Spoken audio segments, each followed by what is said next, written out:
Watch this live broadcast. Remember, this live broadcast is also made possible through the collaboration between the Parliamentary Broadcasting Unit, and this is in conjunction with the Kenya Broadcasting Corporation. A lot has been lined up before the floor this afternoon, and we have a couple of bills that members will be deliberating on as they are currently on the second stage. The first bill is about the Public Procurement and Asset Disposal Amendment Bill. This is a bill originating from the National Assembly, Bill number 32 of 2021. After completion of the time allocated for the debate on the bill, members will continue or will move to vote on that particular bill. Another bill that will have members putting a vote on is the Sustainable Waste Management Bill, another bill from the National Assembly, Bill number 22 of 2021. The Forest Conservation Management Bill, National Assembly, Bill number 53 of 2021, is also lined up for tabling before the House. This will be the first time the bill will be tabled. The Chairperson Committee on Delegated Legislation will be moving a motion on the annulment of the Public Finance Management. This is in relation to Biashara Kenya Fund, and these are regulations of 2021 and other related regulations.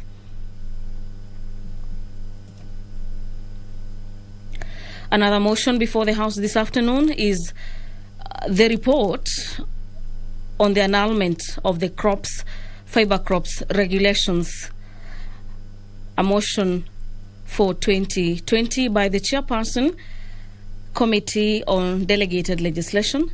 The coffee bill originating from the House is currently at the second stage, and so is the Copyright Amendment Bill, National Assembly Bill number 44 of 2021. The members of Parliament will be deliberating on. Another bill set to be debated is the Child Rights Bill, National Assembly Bill number 38 of 2021.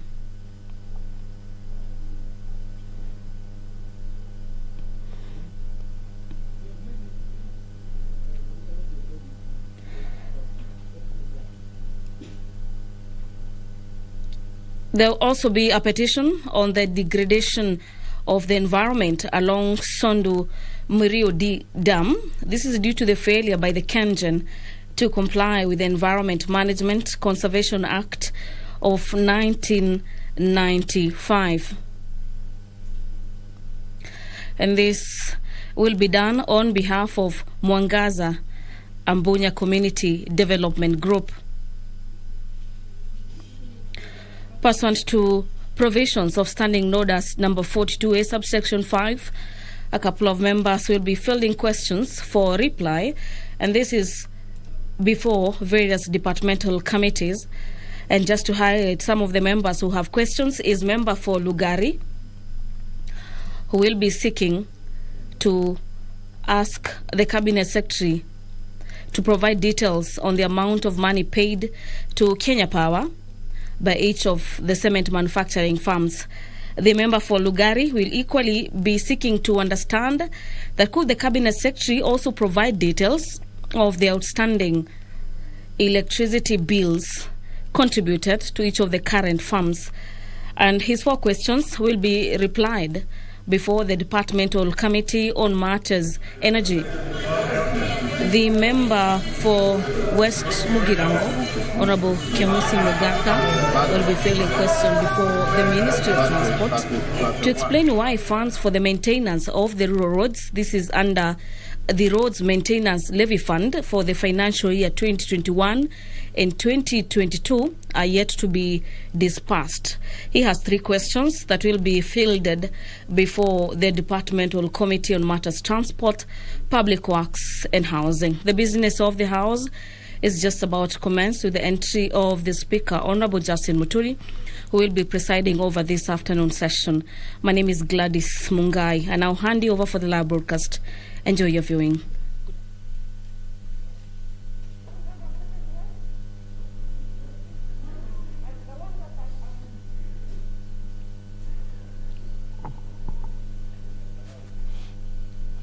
Tuombe. Ewe Mwenyezi Mungu, ambaye kwa hekima na wema wako umeteua nyadhifa za viongozi na mabunge kwa ustawi wa jamii na utawala wa haki wa wanadamu, twakusihi ututazame kwa neema nyingi sisi watumishi wako ambao umeridhika kutuita ili tutekeleze shughuli muhimu za jamhuri yetu. Twakuomba ututeremshie baraka zako sisi tuliokutanika hapa, na tujalie tuyatende na kuyafikiria mambo yote yatakayofikishwa mbele yetu kwa ajili ya haki na uaminifu, ili utukufu na sifa zako ziendelezwe, na ili kustawisha amani, ufanisi na heri ya nchi yetu na wale ambao haja zao umejikabidhi mikononi mwetu. Amina.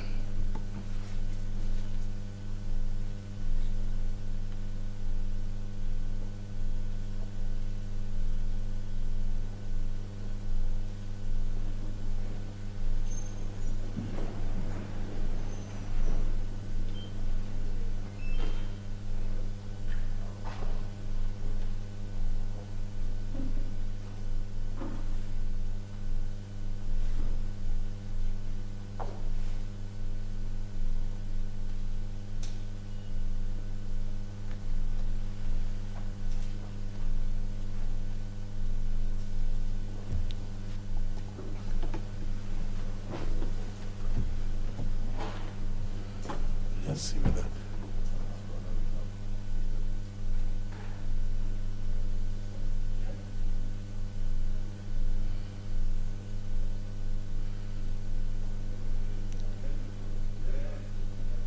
that. Ring the quorum bell.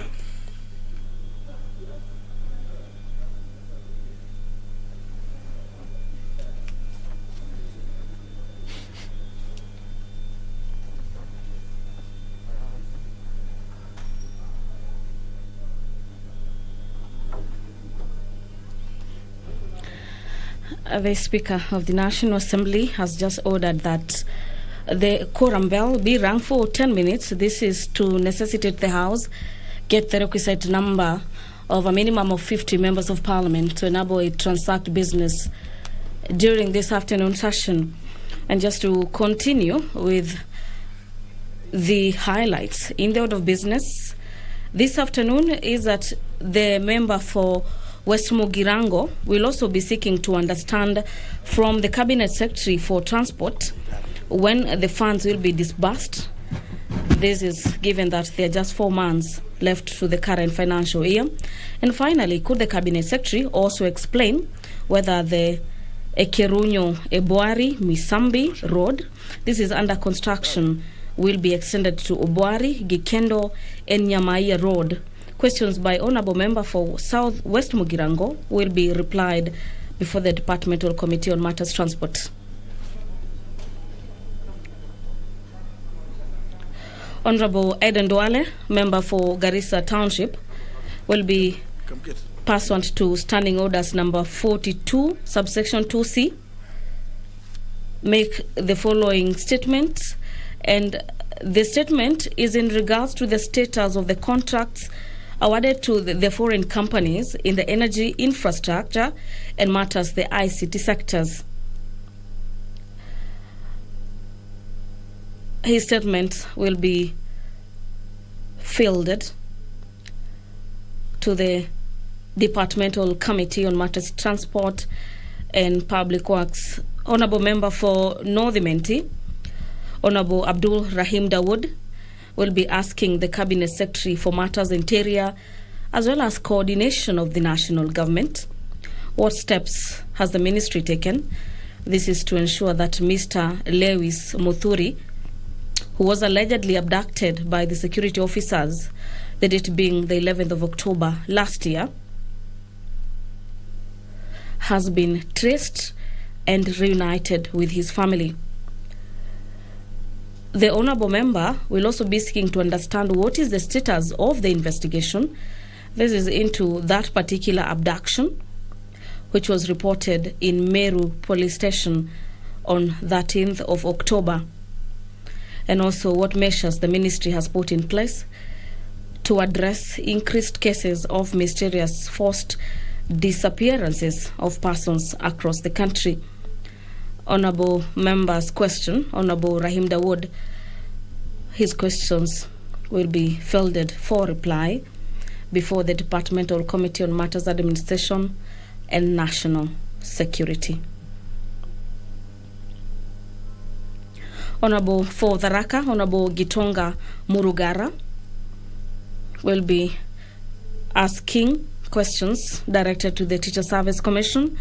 That could the Commission explain why a few persons holding TSC numbers are yet to be issued with letters of appointment as per the provisions of the Teacher Service Commission on matters human resource. From the signal in the House is that the quorum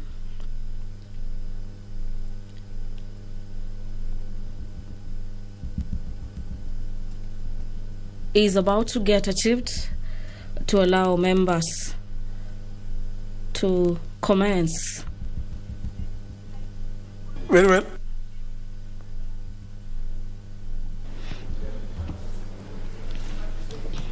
Start. Order number 1, administration of oath. Order number 2, communication from the chair. Order number 3, messages.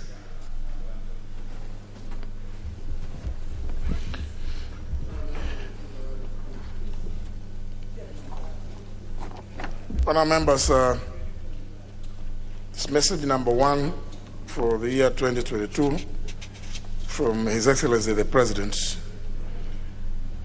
You may recall, honour members, towards the end of the last session, the National Assembly passed the Kenya Deposit Insurance Amendment Bill, National Assembly Bill number 43 of 2020. The bill was sponsored by the member for North Imenti constituency, the Honourable Abdul Rahim Dawood MP. Following its passage, I presented the bill for assent to His Excellency the President in accordance with the provisions of our standing orders. However, in exercise of the powers conferred under Article 115, Clause 1, Paragraph B of the Constitution, the President, by way of a memorandum, has referred the bill back to the National Assembly for reconsideration.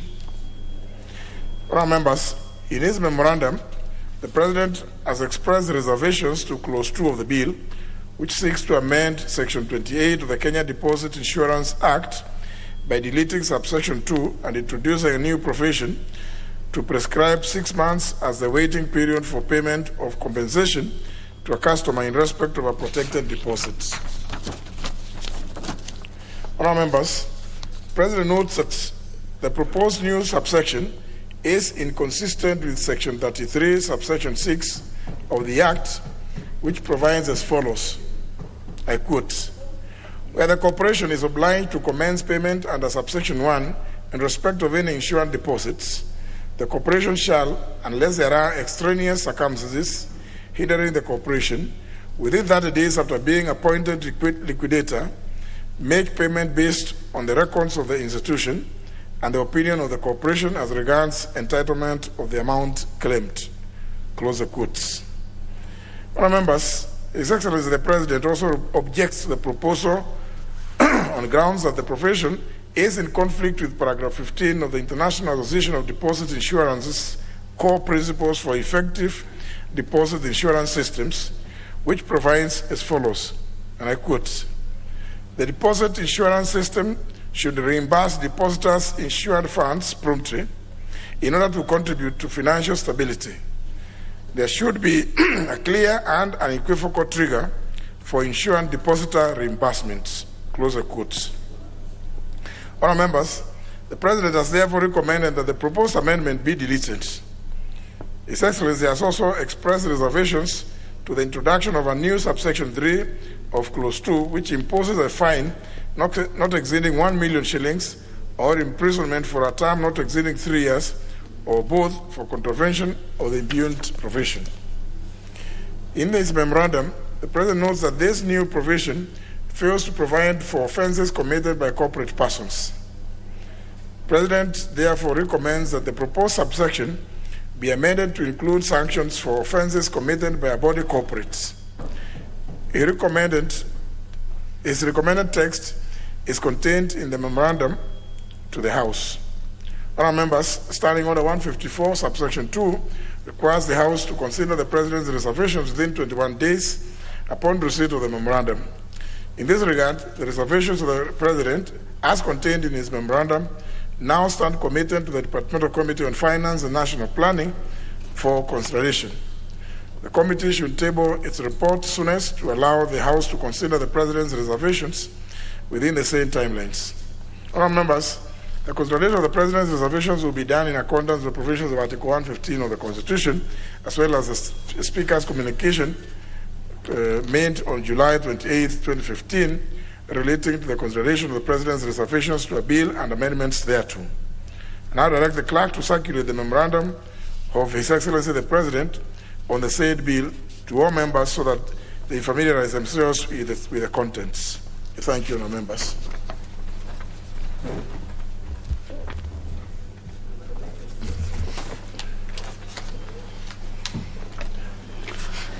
Order number 4, petitions.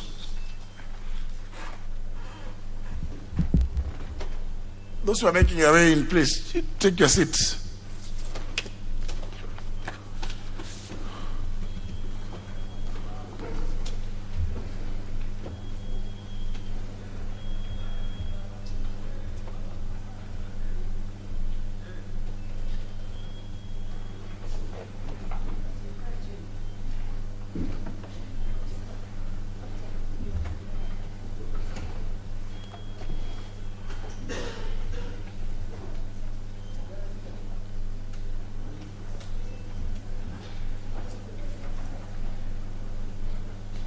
You can take a seat even near. It's not harmful. Honorable Wangari, even that one is not for the time being.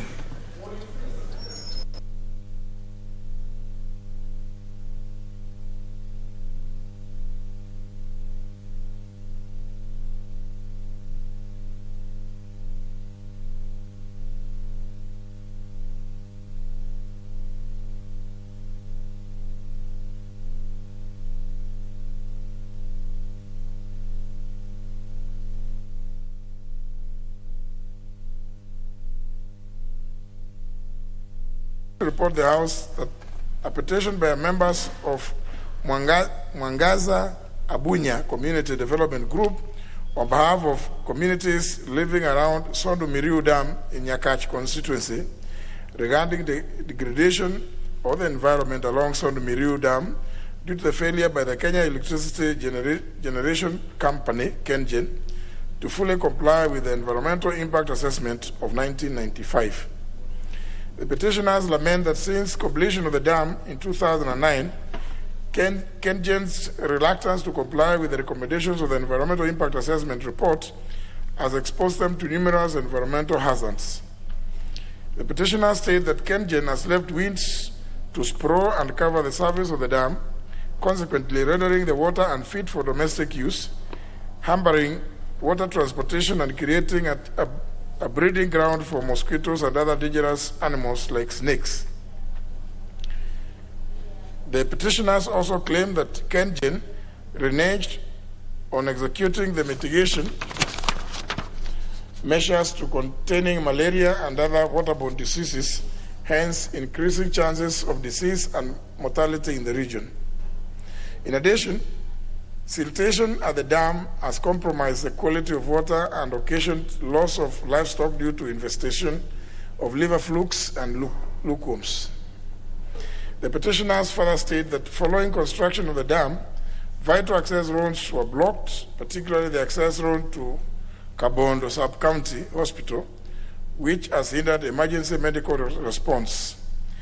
KenGen is yet to open up alternative routes or construct a bridge across on the Miriu River, which is hindering transportation and commercial activities between Kisumu and Homa Bay counties. Finally, the petitioners are disillusioned that in spite of the fact that Sondu Miriu power generation plant is hosted within their region, the local community is yet to be connected to electricity. Honourable members, the petitioners therefore pray that the National Assembly do, 1, investigate the issues raised regarding the current state of Sondu Miriu Dam and its effects on the residents' right to clean water and safe environment with a view to recommending appropriate mitigation measures. 2, investigate the extent to which KenGen has failed to implement the environmental impact assessment of report of 1995 and recommend its full implementation, including open up blocked access roads, maintain existing maram roads, constructing drainage culverts and bridges at Worth Karoko Point to link Kisumu and Homa Bay counties, and another one to link St. Anthony's Secondary School and Abuoye Primary School. 3, recommend to KenGen to construct a health center at Mamboleo grounds to serve the local communities, which is exposed to high prevalence of waterborne diseases due to stagnant dam water. 4, find out the projects that KenGen has been implemented under the corporate social responsibility to the affected communities living majorly in Kodoch, West, and Kawur locations since inception to date, and recommend to KenGen to link with last mile connectivity project to supply electricity to the affected communities so the community gains advantage of hosting the dam. 5, recommend to KenGen to initiate infrastructure facelift and provision of learning materials in schools within the region, especially Abuoye, Nyadolo, and Ogeka primary schools as part of CSR program. 6, recommend to KenGen to release all the title deeds that have been held at their offices since 2005, when construction of the dam began, to help the community in processing of title deeds for the parcels of land which are not being finalized. 7, makes any other recommendation or recommendations deemed necessary in addressing the circumstances of the petitioners. Our members, having determined that the matters raised by the petitioners are well within the authority of this House, I order and direct that pursuant to provision of Standing Order 227, subsection 1, this petition be committed to the Departmental Committee on Energy. The committee is required to consider the petition and report its findings to the House and to the petitioners in accordance with Standing Order 227, subsection 2. I thank you, all members. I may allow a few comments on the petition. The first person, you have determined that this sixth session you are going to be exceptionally smart. Honorable Sankok. Unusually. Thank you very much, Honorable Speaker. And Honorable Speaker, being smart is my weakness. And Honorable Speaker, you remember there was a day that you were not around and my crutches were snatched. So I decided to camouflage so that I can confuse the enemy. Honorable Speaker, the petitioner have a very valid point, Honorable Speaker, because these very big companies, Honorable Speaker, disregard sometimes they disregard advices from NEMA, National Environmental Management Authority, Honorable Speaker. And as much as we need these mega projects, we need human lives first. Honorable Speaker, you know whenever you have such a big project and there is stagnant water, especially in those areas of Nyanza where it is a malaria zone, Honorable Speaker, there will be waterborne diseases and malaria, Honorable Speaker. Roads have been closed, Honorable Speaker, because of that major project. And they have not constructed other roads or given resident an alternative, especially when it comes to health, Honorable Speaker. So, Honorable Speaker, I do support the petitioner, and I think the committee can make sure that they have dealt with it very quickly, Honorable Speaker, considering that we are going towards the election, so that we can solve those issues once and for all. So, Honorable Speaker, I support.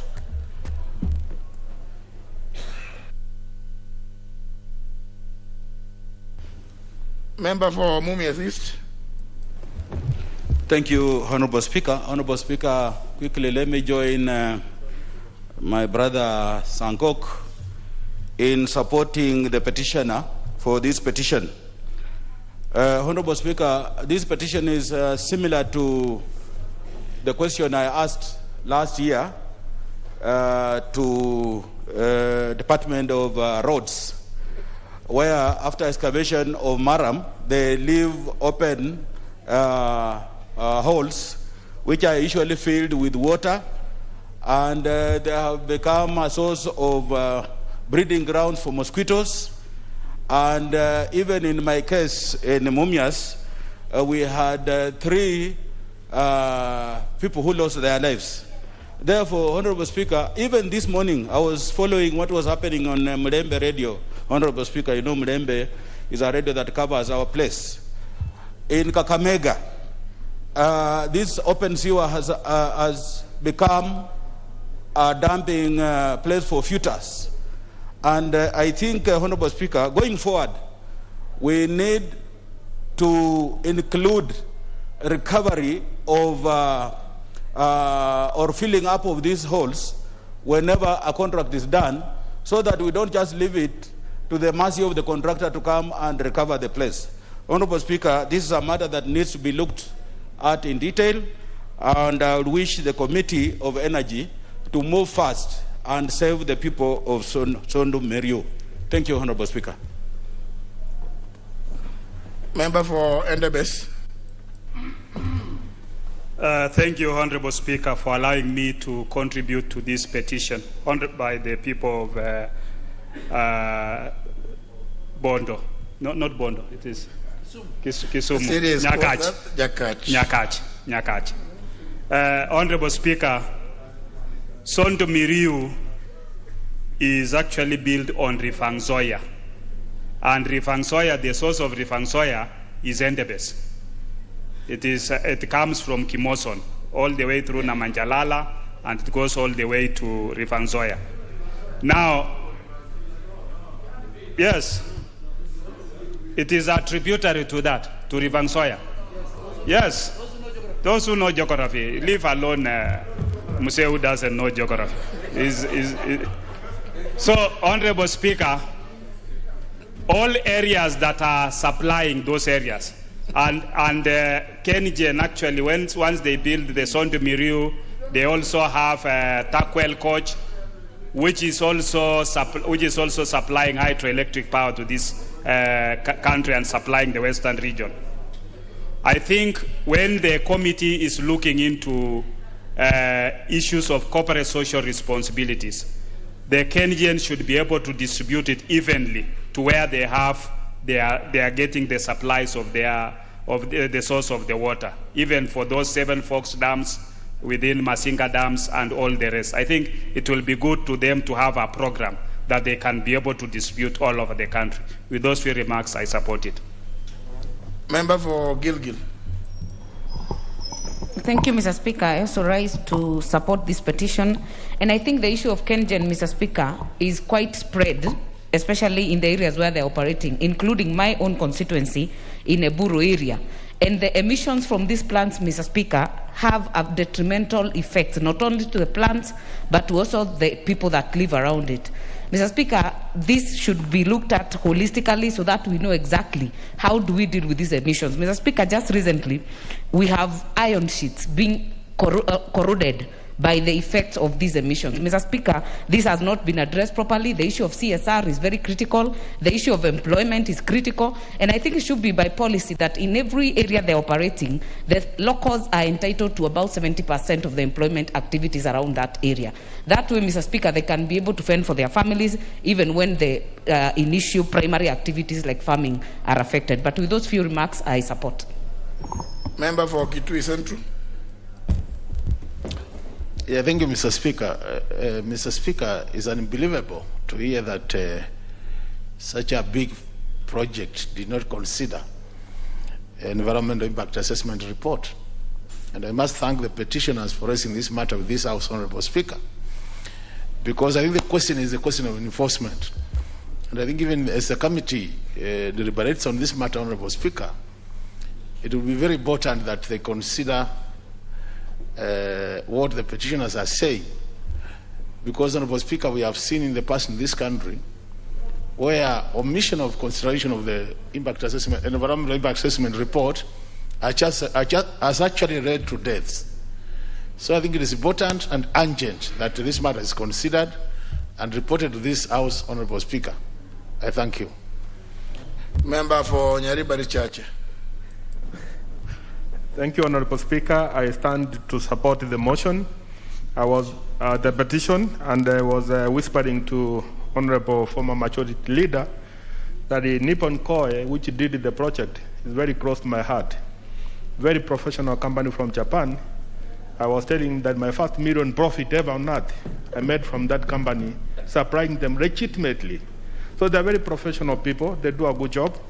This must have been an omission.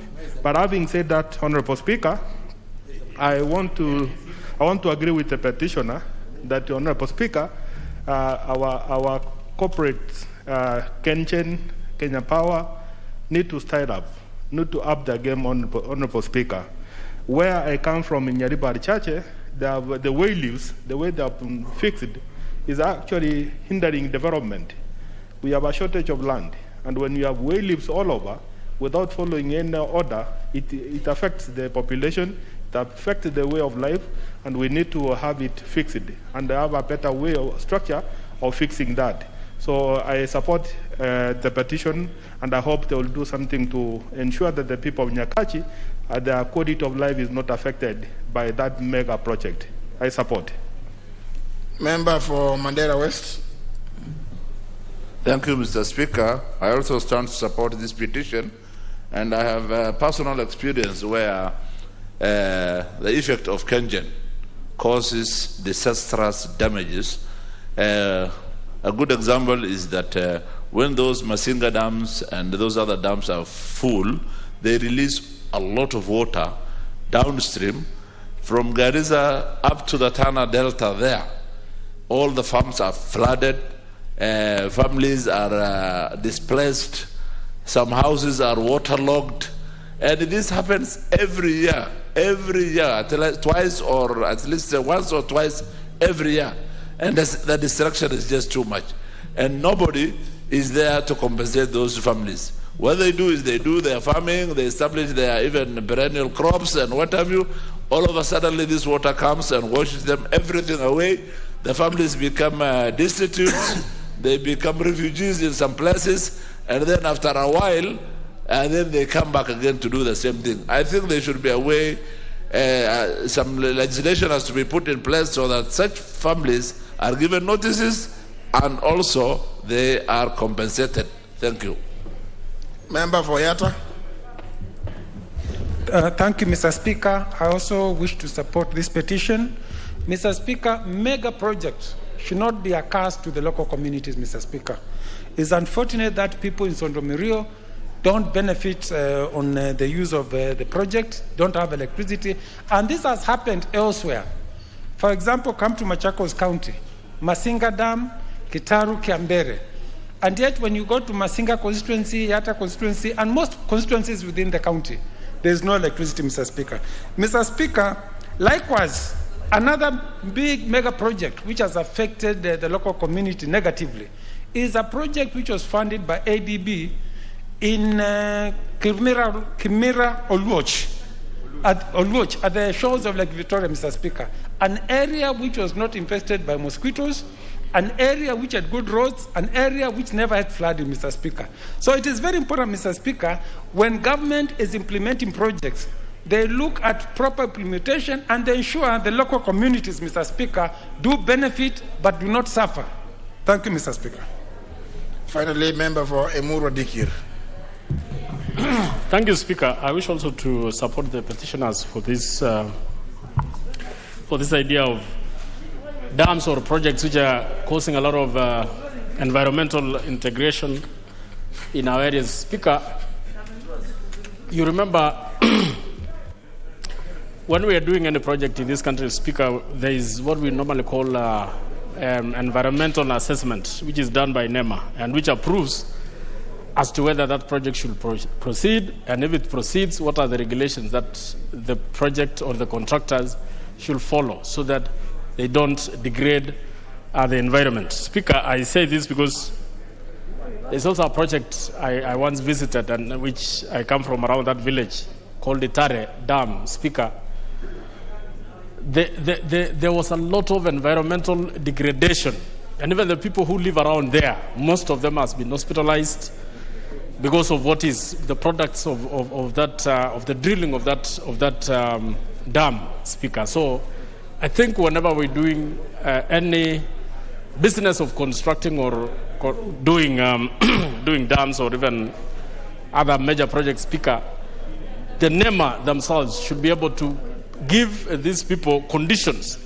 And when those conditions are not met, Speaker, the NEMA should be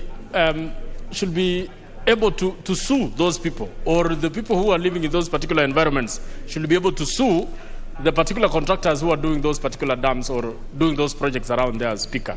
So there should be a way where the NEMA themselves should deal with those particular projects rather than leaving it to the ordinary wananchi. Thank you, Mr. Speaker. Very well. The petition concludes the matter of the comments on that petition. Move to the next order. Order number 5, papers. Leader of the majority party. Honorable Speaker, I beg to lay the following papers on the table of the House today. Thursday, February the 3rd, 2022.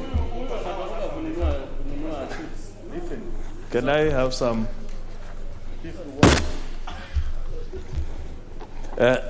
Legal notice number 263 relating to the Data Protection General Regulations 2021 and the explanatory memorandum from the Ministry of ICT, Innovation and Youth Affairs. Number 2, legal notice number 264 relating to the Data Protection, Complaints Handling and Enforcement Procedures, Regulations 2021 and the explanatory memorandum from the Ministry of ICT, Innovation and Youth Affairs. Legal notice number 265 relating to the Data Protection, Registration of Data Controllers and Data Processors, Regulations of 2021 and the explanatory memorandum thereon from the Ministry of ICT, Innovation and Youth Affairs. And number 4, the reports of the Auditor General and financial statements in respect of the following institutions for the year ended 30th of June 2021 and the certificates therein. And first is Mombasa, Nairobi, Addis Ababa Road Corridor Project, Phase 2, Kenya National Highways Authority. The Global Fund HIV/AIDS Project Grant, National AIDS Control Council. Third, the Health Sector Support Project, Kenya Medical Supplies Authority, KEMSA. D, the Global Fund Tuberculosis Grant Program, Ministry of Health. But E, the Kenya Youth Employment and Opportunities Project, the State Department for Youth Affairs. Number F, the Thwake Multipurpose Development Program, Phase 1. And next, the Osonyiro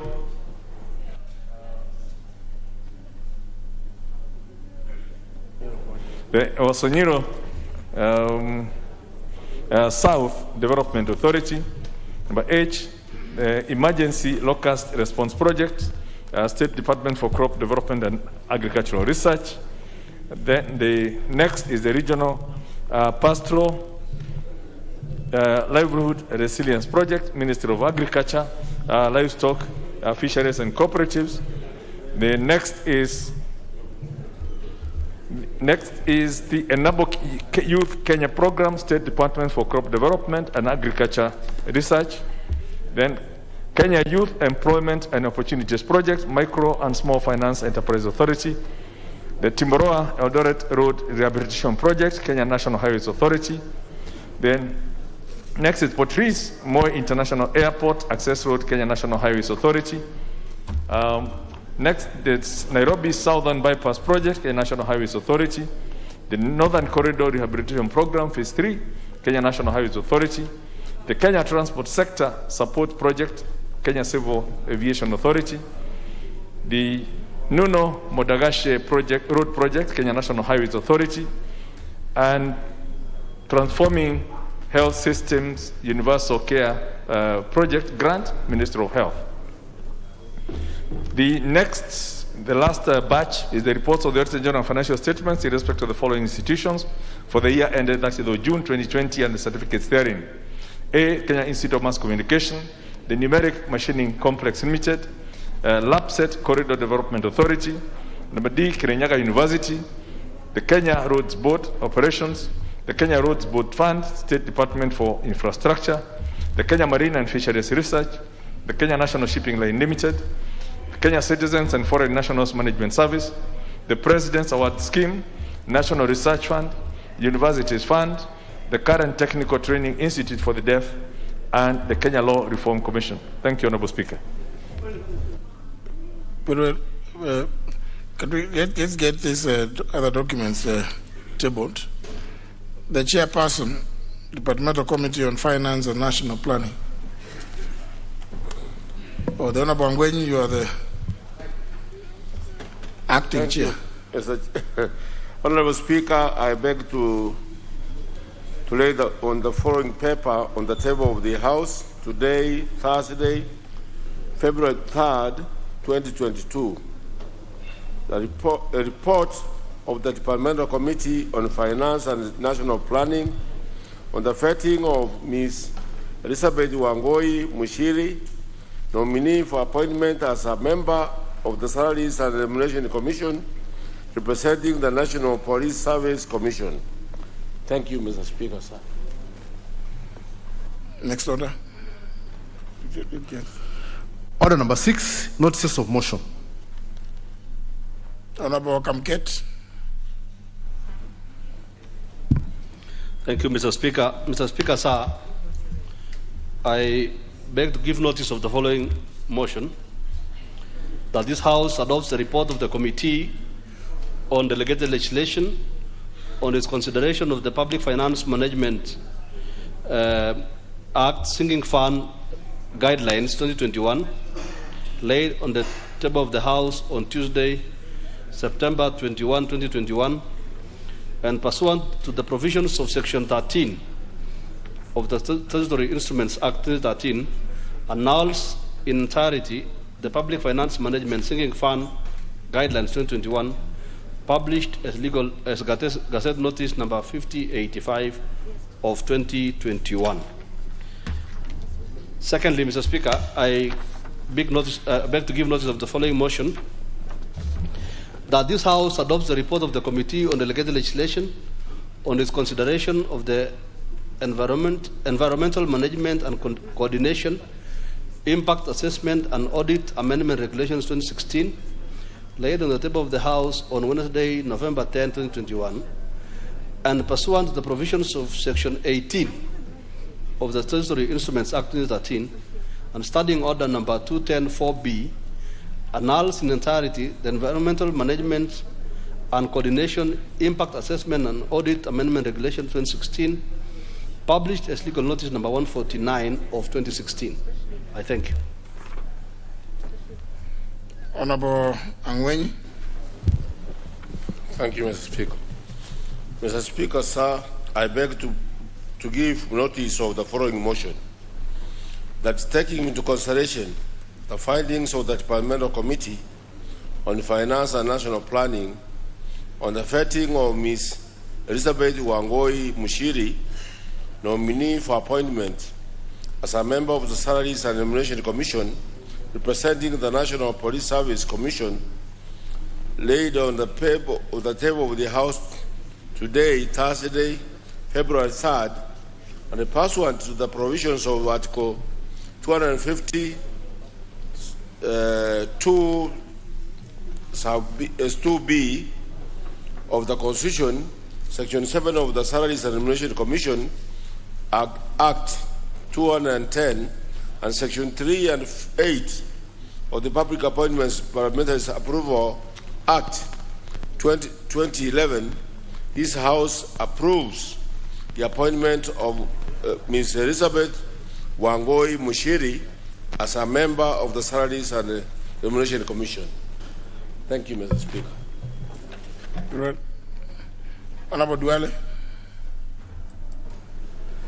Speaker, I really want to ask you, because on Tuesday, the government loans for the month of September to December. Order. The member there. You can't, if you want to speak on your phone, you get out. Now, we can't even follow what language it is that you are using. Just noise. You do that, the next thing you will be out of this place for a long time. Yes. If you want to talk to villagers, just go out. You can tell them you are in the chamber, can't you? I know this is a very difficult time. It's very trying, and you think everybody calling is... see, please, tell them to allow you to participate here. Proceed, Honorable Duale. Mr. Speaker, the new loans contracted by government between the month of September and December 2021 were tabled by the Leader of Majority, Mr. Speaker, on Tuesday.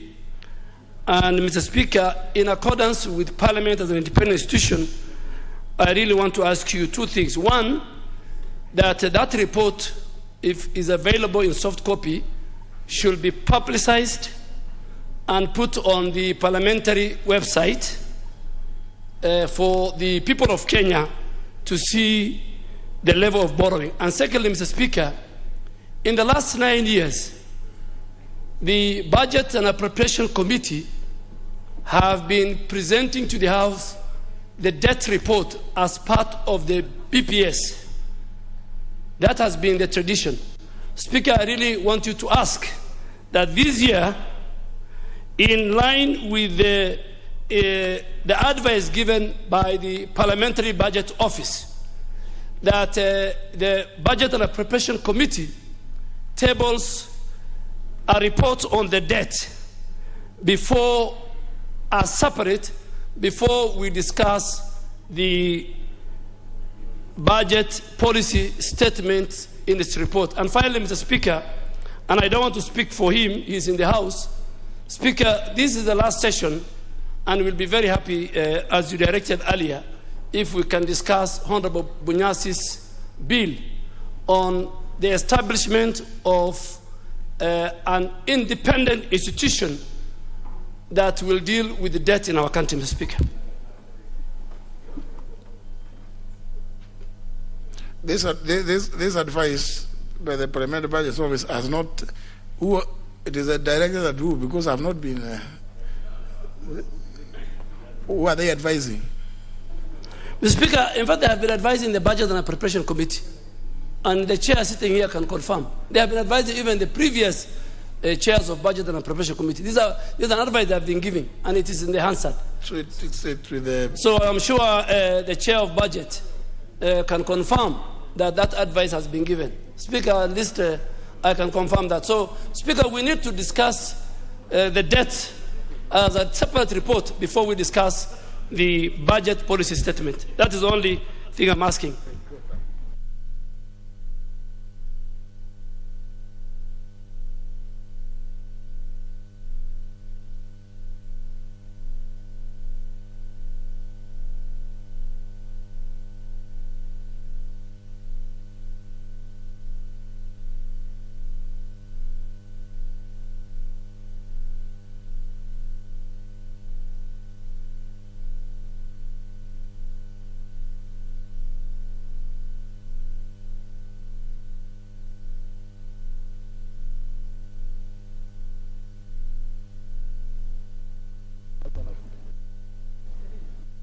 I'm informed on the parliamentary website. Honorable Kanini, you want to say something about... Welcome back to the House. Thank you, Honorable Speaker. I don't know, and I don't understand why my good friend, the emeritus, the majority leader, is jumping the gun, because we next week, hopefully that next week we'll be able to have the budget BPS with us. And if there is any departure, then at that point, then for sure he would be able to raise it. So I would beseech him to wait for next week, because I believe that by Tuesday or Wednesday we will table that report, Mr. Speaker. Speaker, I am not waiting for the PPS report to be tabled. That is usual. In fact, I think it has timelines. I'm only asking that before Tuesday, if the previous 9 years, the Budget and Appropriation Committee used to lump together the debt report plus the PPS as one document. If they can give the opportunity to this House that we can have a separate report for the debt and a separate report for the PPS, so that this House can discuss the debt, because it has been tabled, Mr. Speaker, and every time such documents are tabled, you usually send it to the relevant committee. And the Speaker, there are a number of reports, including even the control of budget report. So I think committees, Mr. Speaker, going forward, even though we are at the tail end, but this one of the debt, Mr. Speaker, is very, very critical. And I'm also informed that indeed those reports are brought in, I think, either quarterly, and so the committee, the Budget and Appropriations Committee, could very well actually do a report on each of them, and perhaps do even a composite one. No, you know, you don't just shout a point of order. You know, I look at the screen. I see the member for Alego Songa. Honorable Speaker, thank you very much. Speaker, it's refreshing to see the former majority leader is really doing his job as far as Parliament is concerned. Something he was not able to do when he was the majority leader. But, Honorable Speaker, I wanted to say that I have a piece of legislation which is pending somewhere, where I'm seeking to amend the PFM Act to allow sector committees to be able to scrutinize medium-term public debt report every time they are scrutinizing the budget policy statement. As at now, I have gone through the law, the PFM Act, and what Duale is asking, it does not exist. There's no law that is forcing budget committee to discuss that report because it is not there. If my amendment is passed, then I think now to compel sector committees to go through that medium-term debt report alongside budget policy statement. If that is done, then it will be possible. But I think what he's asking now, why he's asking our chair to table that report before BPS is not tenable. Thank you, Mr. Speaker. You know, say for the fact that I think you wanted the people of Alego Usonga to know that you have proposed a bill. I think the rest, Honorable Atandi, once a document has been tabled here, it obviously is referred to the relevant committee of the House, and those ones to do with the debt which normally come every quarter, indeed including the reports from the controller of budget. They are supposed to the committee. If you look at all of them, I always put a note, the clerk to forward it to the relevant committee to consider. When you consider, you bring a report to the House. You don't consider and stay with it. So, but the committees have been either they consider and sleep or things like those. So since they have been tabled, they must be reported on. Honorable Makali Mulu. Yeah, thank you, Mr. Speaker. Mr. Speaker, I think it's important we put the records right. Mr. Speaker, every time the budget policy statement is tabled in this House, it is always tabled together with what we call the medium-term debt management strategy. Those two documents come together. And as a budget committee, we discuss them together.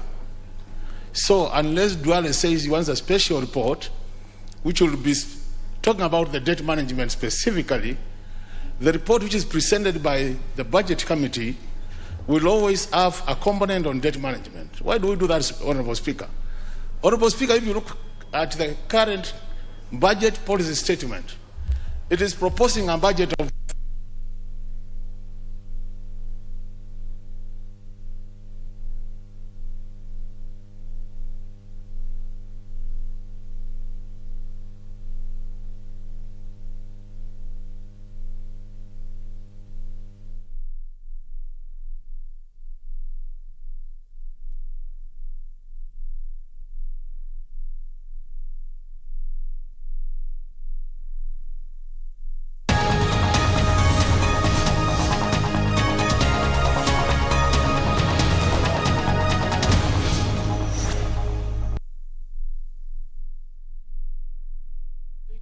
how our debt is, public debt is, how it is doing in the country. But we have not taken time as a House to interrogate those reports which come. You would mark it to the committee will discuss them, but we don't come back to the House so that we update members on what is happening. So I think really we need to get that clear that those quarter reports could become part of our debates here, so that when they are prepared, they come, the committee looks at them, and then we table the report here, and then we debate. That should be the way, Honorable Speaker. Thank you. Honorable Kamket. Thank you, Mr. Speaker. I just want to appreciate what Honorable Duale has requested, but Mr. Speaker, I think it took too long for Honorable Duale to. I think he's turning out to be a very good opposition leader. And Mr. Speaker, I think he spent too much time in the majority seat. And the points he's raising now, he's just turning out to be an activist. Because like it's been said earlier, Mr. Speaker, this document is already with the committee. And Mr. Speaker, I want to tell Honorable Duale, Mr. Speaker, that there is no amount of activism that is going to help him and his preferred party to win back government. They are headed direct into opposition, no matter what, however much activism he tries to bring into the House. Now, honorable members, Honorable Kamket, please. I thought this was a very serious matter. The issue of public debt. Now, if you take it now, if you now introduce those other village issues, it is not going to be good. Let me hear from the member for Nambale. Thank you, Mr. Speaker. Indeed, this is a serious matter, and I don't think it should be cheapened the way that Honorable Kamket is trying to do. But going back to, we have regular documents that come up and they are usually tabled, and then we forget about it. I think being able to debate them would be a step forward. But purpose of a more substantive and structured engagement on the debt question, such as what I have proposed in the bill, would be important for us to take stock where we are, how we do it, and how it would affect our future borrowing activities. And this is not a matter of partisanship in politics. It's a matter of sound economic management. And I think for those who think they're trying to protect any side by resisting a discussion on this, they're doing a disfavor. You can't light a fire under your mattress, and because you don't feel the heat, you feel safe. I think that's a big mistake. So I really hope that in line with the instruction you gave, Mr. Speaker, that this bill will be tabled. I know there isn't even enough time to finish it, but let us debate it. It will give us a much broader insight into where we are and what's happening. And then we can all come in and give guidance from wherever position we are to support excuse me, and improve management of the economy. There's nothing sinister about it at all. So I find this defensiveness to be counterproductive. Now, I noticed that a number of you have pressed for some interventions, but Honorable Abdisalan, maybe if you could just hold on a bit. Honourable members, for the convenience of the House, I will step down these interventions. Don't remove your cards. You will be given the chance. I've just noticed that quite a number of members have completed their afternoon sitting. So let me just do the arranged business so that we go to order number 8 and 9. Clerk, please. Order number 8, the Public Procurement and Asset Disposal Amendment Bill, National Assembly Bill number 32 of 2021, second reading. Question to people. Honourable members, debate on this bill was concluded yesterday, and what remained was the question to be put, which I hereby do. That the Public Procurement and Asset Disposal Amendment Bill, National Assembly Bill number 32 of 2021, be read a second time. Will as many as that opinion say aye? Aye. As many as the contrary opinion say nay? The ayes have it. A bill for an act of Parliament to amend the Public Procurement and Asset Disposal Act and for connected purposes. Next. Order number 9, the Sustainable Waste Management Bill, National Assembly Bill number 22 of 2021, second reading. Question to be put. Again, honourable members, debate on this bill was also concluded yesterday, and What remained is for the question to be put, which I hereby do. That the Sustainable Waste Management Bill, National Assembly Bill number 22 of 2021, be now read a second time.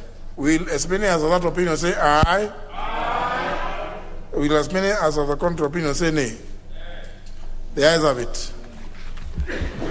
A bill for an act of parliament to establish the legal and institutional framework for the sustainable management of waste, ensure the realization of the constitutional provision on the right to a clean and healthy environment, and for connected purposes.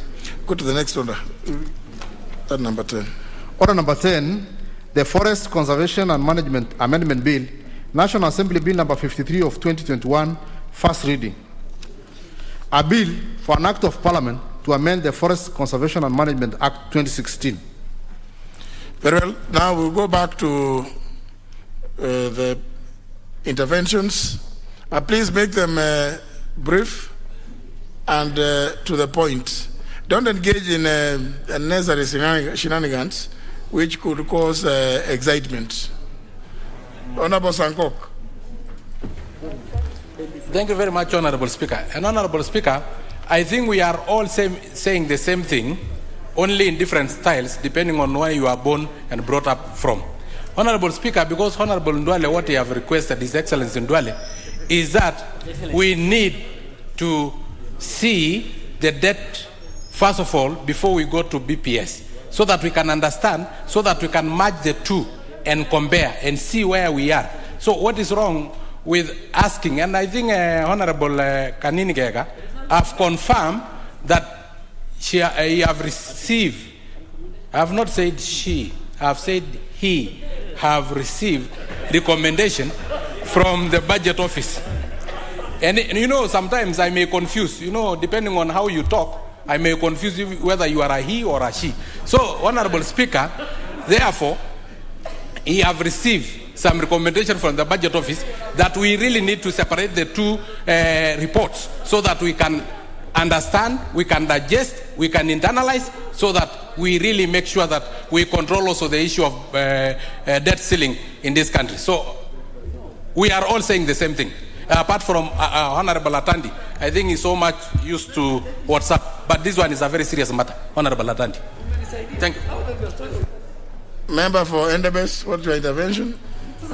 Thank you, Honorable Speaker. Having listened to Honorable Punyasi, being is one of the most intelligent members in this House. He's worked as an economist with the World Bank, and I think that kind of experience is what we need in this House to contribute. And I think that bill which is brought in terms of debt management, having an independent body to look into it, I think, Honorable Speaker, we should give it due attention, make sure that this bill is debated in this House and we have a way forward. But on the issue that was raised by Honorable Dwale, on the issue of the debt report also being submitted, Honorable Makalu has confirmed that they always get the midterm reports from the Auditor General.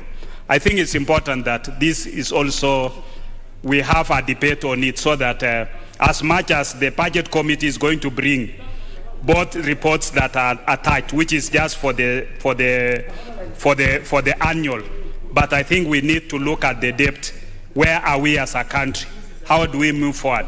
How do we be able to raise that, to reach that cap? And I think Honorable Dwale has raised a very important matter, although Honorable Kamuket was trying to trivialize it. Honorable Dwale is raising his issues as a member of Garissa Town, and I think that is, we should be able to respect each other in this House and appreciate members' contributions. So, Honorable Kamuket, with due respect, you know we come from the same region and I respect you, but let's not trivialize this matter. You are a serious legislator, but this, no, he's a serious legislator, although he's a cattle rustler also, yeah, but on this matter, we accept. Now, if he makes the matter of death and the cattle rustling, now it becomes very chaotic. Member for the Raka, I hope you're not dealing. Member for the Raka, do you also want to? Yes, thank you, Mr. Speaker. Mr. Speaker, the issue of debt in the country is actually becoming quite emotive.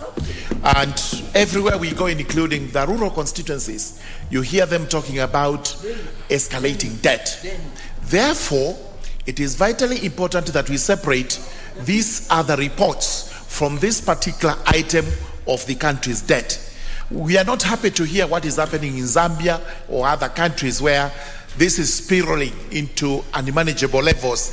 Let us quickly debate, regularize what we are able to regularize, and inform the country where we stand, because everybody thinks the country is overborrowing and therefore soon we will be in the red. So it's important, the point raised, let us have this report separately, let us debate it, let us tell the country exactly where we are regarding debt matters. You know, there's something which, I think there's an explanation which was given by the Honorable Makali Mulu, which I think many of you may not have caught properly. That what is going to come from the Budget and Appropriations Committee for this period has to be together with that report on the issue of debt. But the point raised by the Honorable Duale still remains valid. That there are those other reports on debt which have been tabled, and they need to be reported on as well. I think it's good for people to separate the two. Honorable Nyikar. Thank you, Mr. Speaker. I think what we're discussing is extremely important. The fact that Honorable Duale is raising now and he didn't raise it before, notwithstanding, I think it is an important issue. But I know, having been in the Budget Committee before, that it is always part and parcel, except it's not often flagged out and discussed in detail. Whereas at this point, there is no requirement that the report comes separately. But I think we do ourselves a lot of good if Honorable Kanini at the time actually can flag it out within the same report. And Honorable Duale will then take the opportunity actually to pick it up from there and lobby us and lobby everybody else that I want us to look at these issues separately. So I don't think it's something we should argue about too much. There are two members who are already brought a bill on it, and there are people who are experienced in finance. It shows it is important. So mine would be just ask Honorable Kanigi, flag it out, even if they are not two separate reports, flag it out, bring historical elements out, and inform us. Many times we don't get involved because we are not adequately informed during the presentation or during the debate.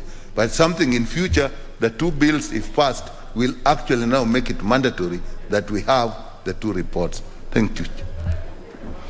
Yeah, the chair budget conclude this matter. Kindly, Mr. Speaker. Remember, there is no motion before us. Honorable Speaker, I can confirm to you that this morning, we had a meeting, a budget meeting, budget and appropriations meeting, and for sure that is one of the issues that we were discussing. So I beseech this House to wait for a report that we will do by next week, and if the issues are not covered, then we'll be able to canvass them after that. So, Mr. Speaker, I want to confirm that is an issue that is alive with us, and we will make sure that we bring a report alongside the BPS. Thank you, Speaker. Very well. We still have, honour members, and that's why sometimes you may notice that I have to ignore you even when we press for the intervention, because we tend to lose what is on the order paper. And remember, this follows your own standing orders. So we go to order number 7. Order number 7, questions and statements.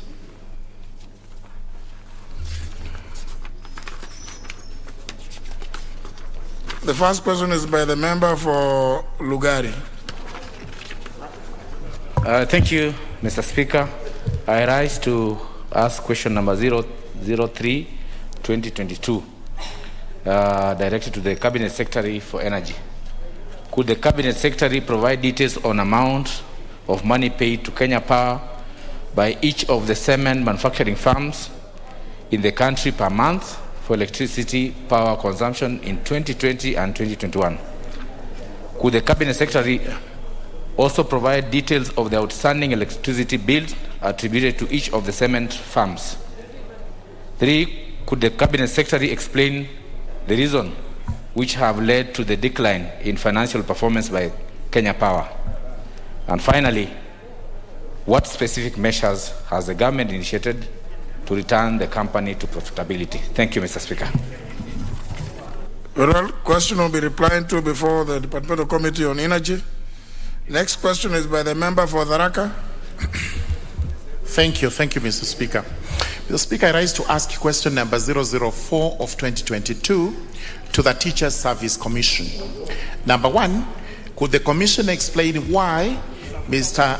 Kamui Joshua Munene, TSC number 505757, Mr. Muteria Aaron Mutugi, TSC number 480686, Mr. Jafet Kiremi Muthwe, TSC number 535767, Ms. Ellen K. Njagi, TSC number 392191, Ms. Nyaga Priscilla Kagendo, TSC number 366144, Mr. Peter Ntoitingoshi, TSC number 508176, Ms. Rose Katwiri Njeru, TSC number 423450, and Ms. Purity Enigideon, TSC number 345212, who were appointed as senior teachers in the year 2017, are yet to be issued with the letters of appointment as per the provisions of the Teachers Service Commission policy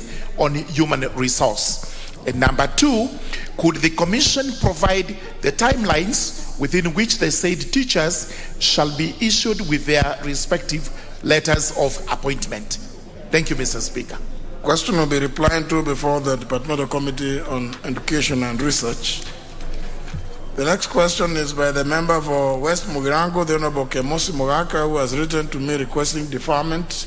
I have acceded to the request, so the question is deferred to Tuesday next week.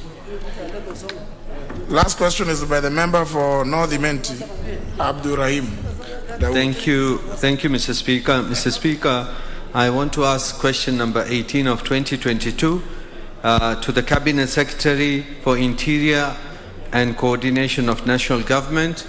Mr. Speaker, I want to ask number 1, what steps has the Ministry taken to ensure that Mr. Louis Muduri of ID number 26369584, who was allegedly abducted by security officers on the 11th of October 2021 near Muladankari Chief's Camp in Kibachia Village, Kiamuitari Division in Imenti North Constituency, has been traced and reunited with his family?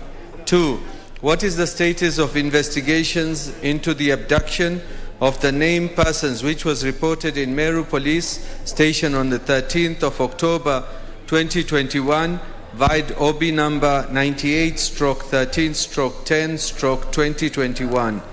3, what measures has the Ministry put in place to address increased cases of mysterious forced disappearances of persons across the country? Mr. Speaker, this is the same question I asked in December.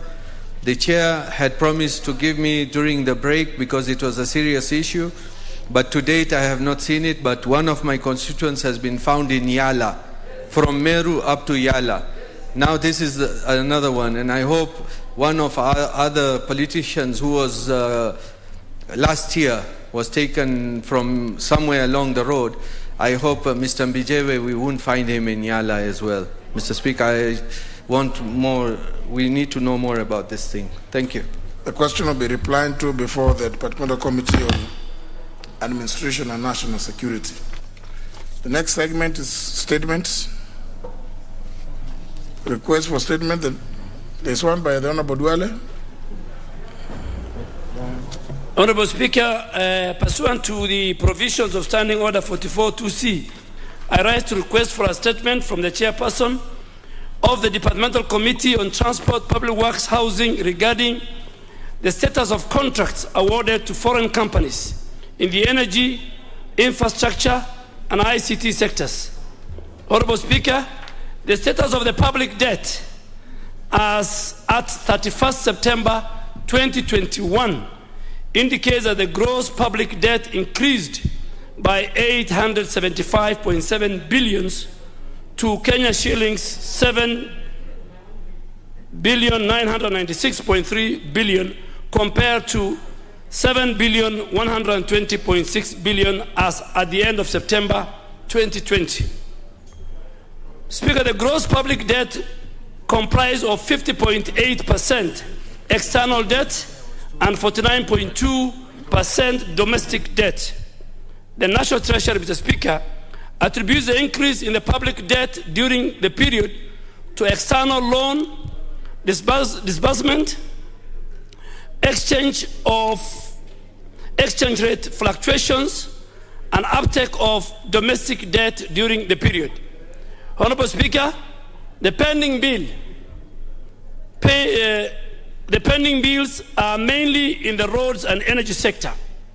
Roads has a pending bill of 71 billion in the financial year 2018-2019, which dropped slightly to 41 billion in the financial year 2019-2020, before again doubling up to 88 billion in the financial year 2020-2021.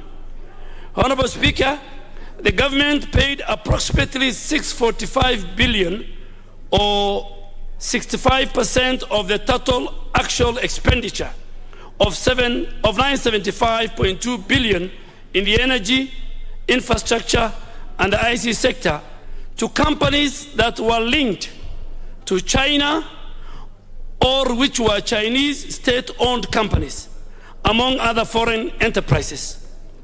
The high borrowing from foreign nations and awards of contracts to foreign and foreign-owned companies, Mr. Speaker, has created a vicious circle of borrowing from foreigners to pay foreigners. It's very, very sad, Mr. Speaker. So we borrow from them and we pay them again. Honorable Speaker, it is against this background that I seek a statement from the chairperson, Departmental Committee on Transport, Public Works and Housing, that addresses the following issues. 1, what is the identity of the local directors or representative of all the foreign-owned companies awarded contracts by the Ministry of Transport, Infrastructure, Housing, Urban Development and Public Works, including a breakdown of contracts awarded by all the state agencies in the ministry from the financial year 2013-2014 to date. 2, what is the total amount of contracts awarded to foreign companies undertaking projects in the ministry, including a breakdown for each company and the total amount paid so far from the financial year 2013-2014 to date. 3, Mr. Speaker, can the ministry provide the identity of directors and local representatives of the foreign-owned or foreign-linked companies awarded contracts for construction, rehabilitation, maintenance, and design of roads and bridges and construction of affordable housing from financial year 2018-2019 to the financial year 2021-2022, including a breakdown of the contracts awarded.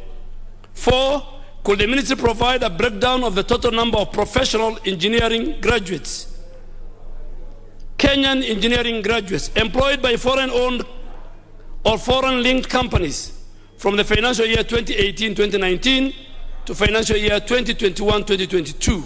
5, provide the names of the local companies and amount of subcontracts that the foreign-owned or foreign-linked companies have awarded to local contractors as a way of capacity building and technology transfer for the financial year 2013-2014 to date. And finally, Mr. Speaker, provide technical and financial verifiable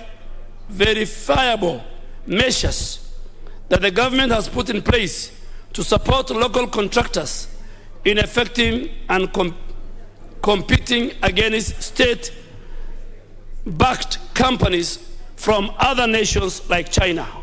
Honorable Speaker, I beg and thank you that you have given me an opportunity to ask this statement.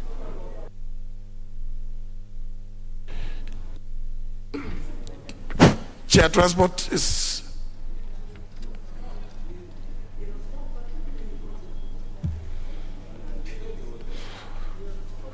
does he have a vice chair? Vice chair, she was here, Mercy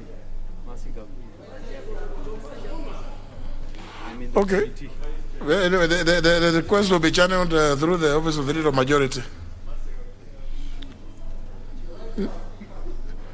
The Leader of Majority will communicate.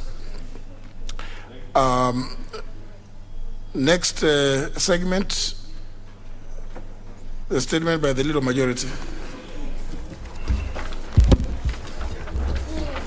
Honorable Speaker, pursuant to the provisions of Standing Order number 44-2A, I rise to give the following statement on behalf of the House Business Committee, which met on Tuesday, 1st of February 2022, to prioritize business for consideration. Honorable Speaker, let me take this opportunity to officially welcome members back from the long recess and into this new session. It's my hope that we've all had a chance to rest and rejuvenate while also interacting with our families and constituents. I also trust that we are re-energized and ready to work in the coming weeks, considering that we have quite a lot of business to dispense with in a short time. I also wish to take this chance to urge the committees to expedite any time-sensitive business before them, to give room for consideration and substantive debate by the House. As you are aware, time is of the essence at this juncture, and there is need to ensure that we fast-track consideration of urgent business in this sixth session of the 12th Parliament. In fact, this session is akin to the final lap of a long-distance race, and collectively as a House, we have achieved a lot this far, and in retrospect, we've contributed significantly to the development and advancement of our laws. But it's not over yet. The bell has just rung, and this is the last lap, so we need to make every moment count. Mr. Speaker, for the sitting of Tuesday, the 8th of February 2022, the following business will continue at the second reading. The coffee bill, which is Senate Bill number 22 of 2020, the Children's Bill of 2021, and the Health Laws Amendment Bill of 2021. Honorable Speaker, I'm reliably informed that there are no questions scheduled to be responded by Cabinet Secretaries, so this gives committees ample time to consider their pending business, especially any budget-related items. House Business Committee will convene on Tuesday, the 8th of February, to schedule the business for the rest of the week. Honorable Speaker, I now wish to lay this statement on the table of the House. Very well. Next order. Order number 11, motion.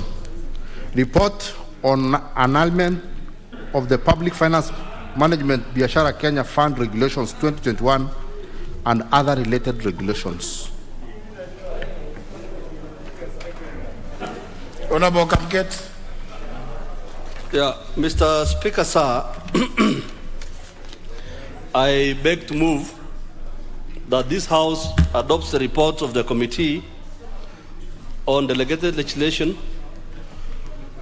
on its consideration of the Public Finance Management Biashara Kenya Fund Regulations 2021, the Public Finance Management Uwezo Fund Revocation Regulations 2021, the Public Finance Management Women Enterprise Fund Revocation Regulations 2021, and the Public Finance Management Youth Enterprise Development Fund Revocations Regulations 2021, laid on the table of the House on Tuesday, September 21, 2021, and pursuant to the provisions of Section 18 of the Statutory Instruments Act 2013, annuls in entirety the Public Finance Management Biashara Kenya Fund Regulations 2021, published as legal notice number 55 of 2021. 2, the Public Finance Management Uwezo Fund Revocation Regulations 2021, published as legal notice number 56 of 2021. And 3, the Public Finance Management Women Enterprise Fund Revocation Regulations 2021, published as legal notice number 57 of 2021. And the Public Finance Management Youth Enterprise Development Fund Revocation Regulations 2021, published as legal number 58 of 2021. Mr. Speaker, sir,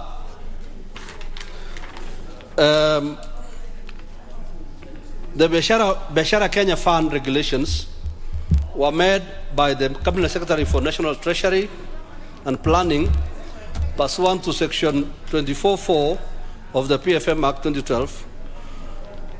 These regulations were published, were submitted for scrutiny on 13th May 2021 and subsequently tabled before the House on the same day. These regulations, Mr. Speaker, sir, seek to collapse the provisions of Public Finance Management UESO Fund. These regulations seek to collapse the UESO Fund, Women Enterprise Fund, Youth Enterprise Development Fund, together into what they call the Biashara Kenya Fund regulations, or the Biashara Kenya Fund, sorry. The justification given, Mr. Speaker, for this merger is that the establishment of a new fund will operationalize Articles 27, 55B(c) and 56B(c) of the Constitution of Kenya, which provide for affirmative action programs and other resources in respect of disadvantaged groups and youth aimed at ensuring equitable development of state resources. Mr. Speaker, sir, these regulations also intended to operationalize a presidential task force on a parastatal reform report of 2014, which recommended the merger of the existing affirmative action funds.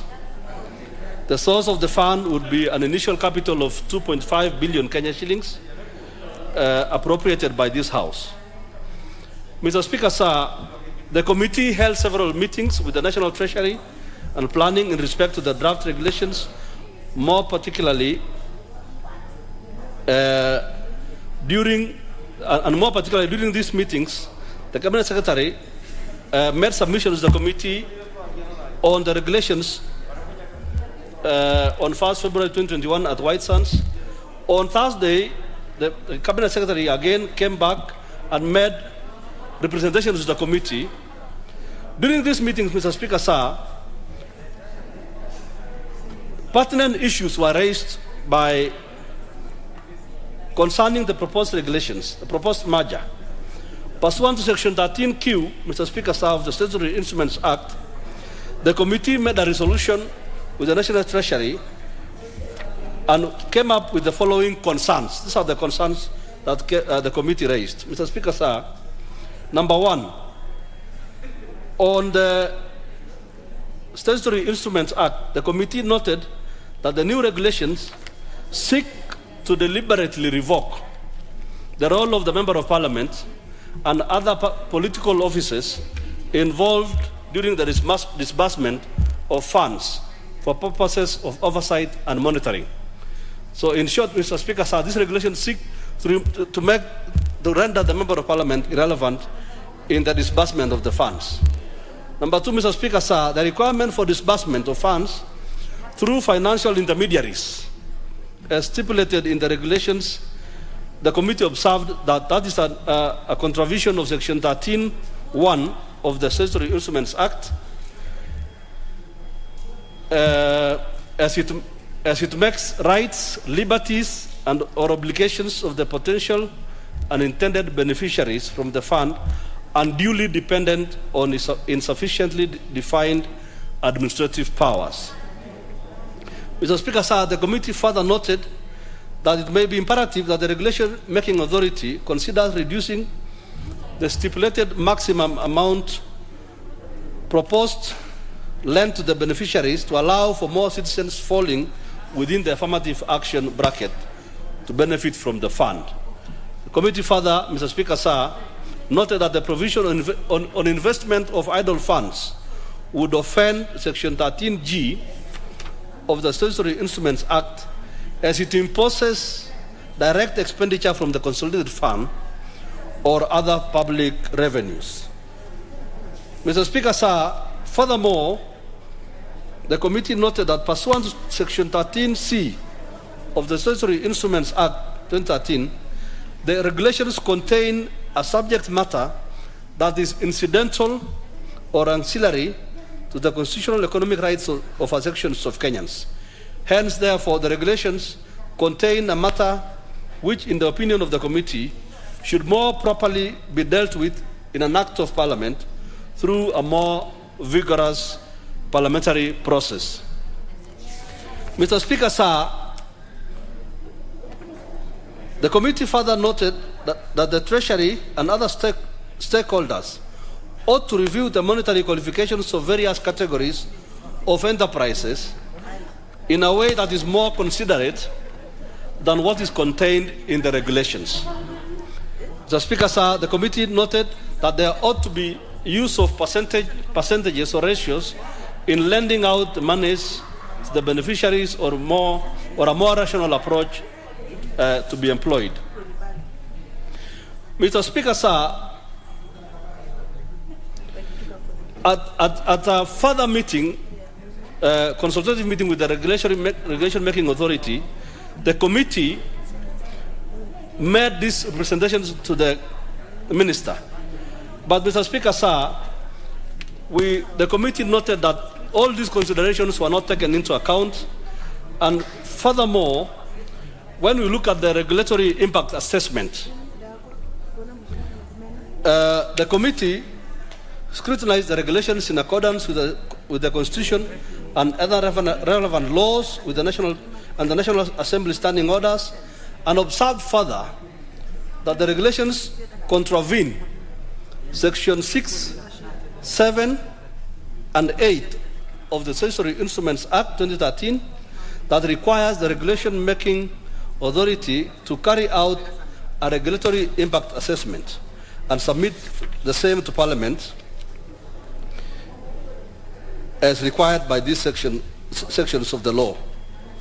Mr. Speaker, sir, the Public Finance Management Biashara Kenya Fund Regulations 2021 in all its aspects have a huge impact on the community, especially the youth, women, persons with disabilities, and small and medium business enterprises. The regulation-making authority, therefore, Mr. Speaker, sir, in failing to conduct, gazette, and submitting a regulatory impact statement with an attendance certificate as required by the Act, contravened Section 6 of the Statutory Instruments Act 2013. Mr. Speaker, sir, on the matter of consultation and or otherwise not referred to as public participation, which is provided for in the Section 5 of the Statutory Instruments Act, these regulations contravene Articles 10 and 118 of the Constitution, Sections 5, 5A, 13A, and M of the Statutory Instruments Act, which require that regulatory making authority conducts public participation and sufficient consultation with the stakeholders and persons likely to be affected by the regulations. The annexed memoranda which was given to us, Mr. Speaker, to the regulations indicates that several stakeholders were consulted, including a committee on the legislation. However, Mr. Speaker, sir, on further scrutiny, the committee noted that the sections as stated above were not adhered to by the regulatory making authority. Mr. Speaker, sir, the Biashara Kenya Fund regulations further created an offense without attendant penalties and without references to any provisions of the Act, making it unimplementable. Mr. Speaker, sir, in conclusion, therefore, pursuant to Standing Order number 210, and having examined the Public Finance Biashara Kenya Fund regulations in accordance with the Constitution of Kenya, the Interpretations and General Provisions Act, Cap 2, the PFM Act number 18 of 2012, pursuant to which they were made, and the Statutory Instruments Act, the committee recommends that the House annuls the said statutory instruments in accordance with Section 24, 2A of the Public Finance Management Act 2012, number 18 of 2012. Mr. Speaker, sir, I beg to move, and I ask my Vice Chairman, the Honorable Njagagwa, to second. I thank you. Honorable Njagagwa.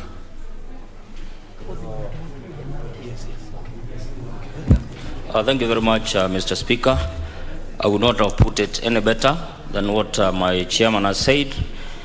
The gist of this motion, Mr. Speaker, is the Biashara Fund, which fund the government wanted to create to amalgamate the Wezo Fund, the Women Enterprise Fund, and the Youth Enterprise Fund. Mr. Speaker, you'll appreciate that these are funds that are meant to cater for the ordinary mwananchi in the village, and these are funds that are basically led. The Wezo Fund, Mr. Speaker, is actually run by members of parliament, but the executive, in his wisdom or lack of it, decided to collapse these three funds into one fund known as the Biashara Fund.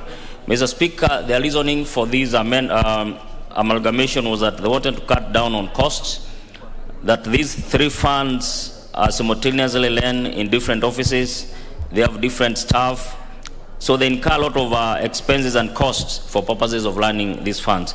But Mr. Speaker, when the CS is in charge of these funds, one is CS in charge of Treasury, Yakuli Atani, the other is Ms. the lady in charge of Kobia.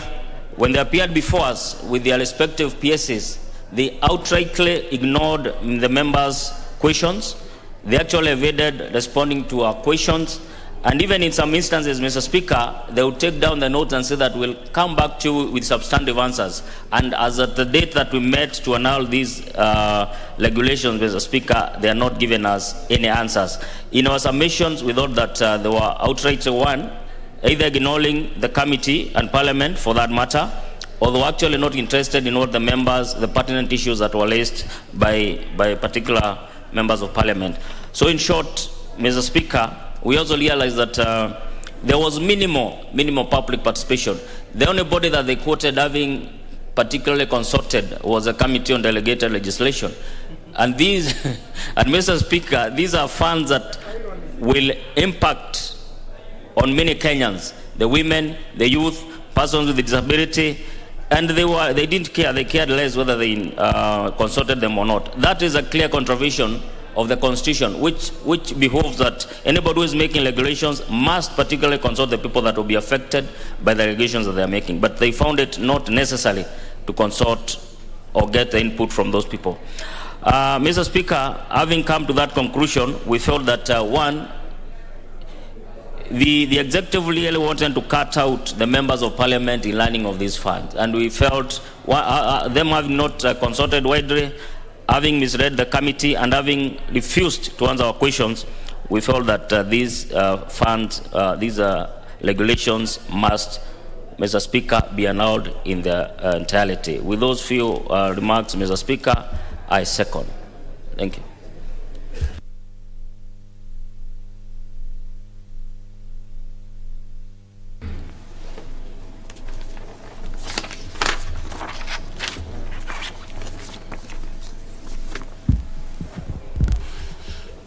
Honour members, I wish to propose the question, which is that this House adopts a report of the Committee on Delegated Legislation on its consideration of the Public Finance Management, in brackets, Biashara Kenya Fund, Regulations 2021, the Public Finance Management, in brackets, Wezo Fund, Revocation Regulations 2021, the Public Finance Management, in brackets, Women Enterprise Fund, Revocation Regulations 2021, and the Public Finance Management Youth Enterprise Development Fund, Revocation Regulations of 2021, laid on the table of the House on Tuesday, September 21st, 2021, and pursuant to the provisions of Section 18 of the Statutory Instruments Act of 2013, annuls in entirety, 1, the Public Finance Management Biashara Kenya Fund Regulations 2021, published as legal notice number 55 of 2021.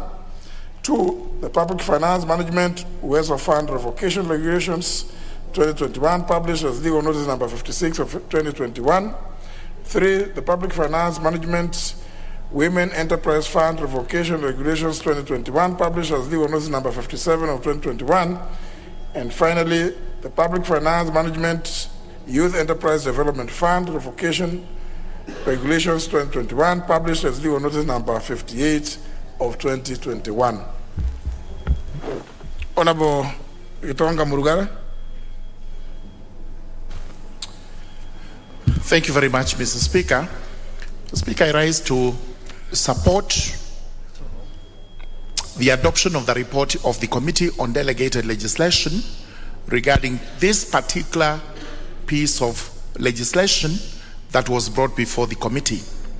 Both the chairman and the vice chairman have actually elucidated on why we have to annul the particular regulations setting up a new fund known as Biashara Kenya Fund, and also annul the proposed revocations of the other 3 funds which have been in existence in the country, hence meaning we actually revert to the position we were before these pieces of legislation were actually published and gazetted.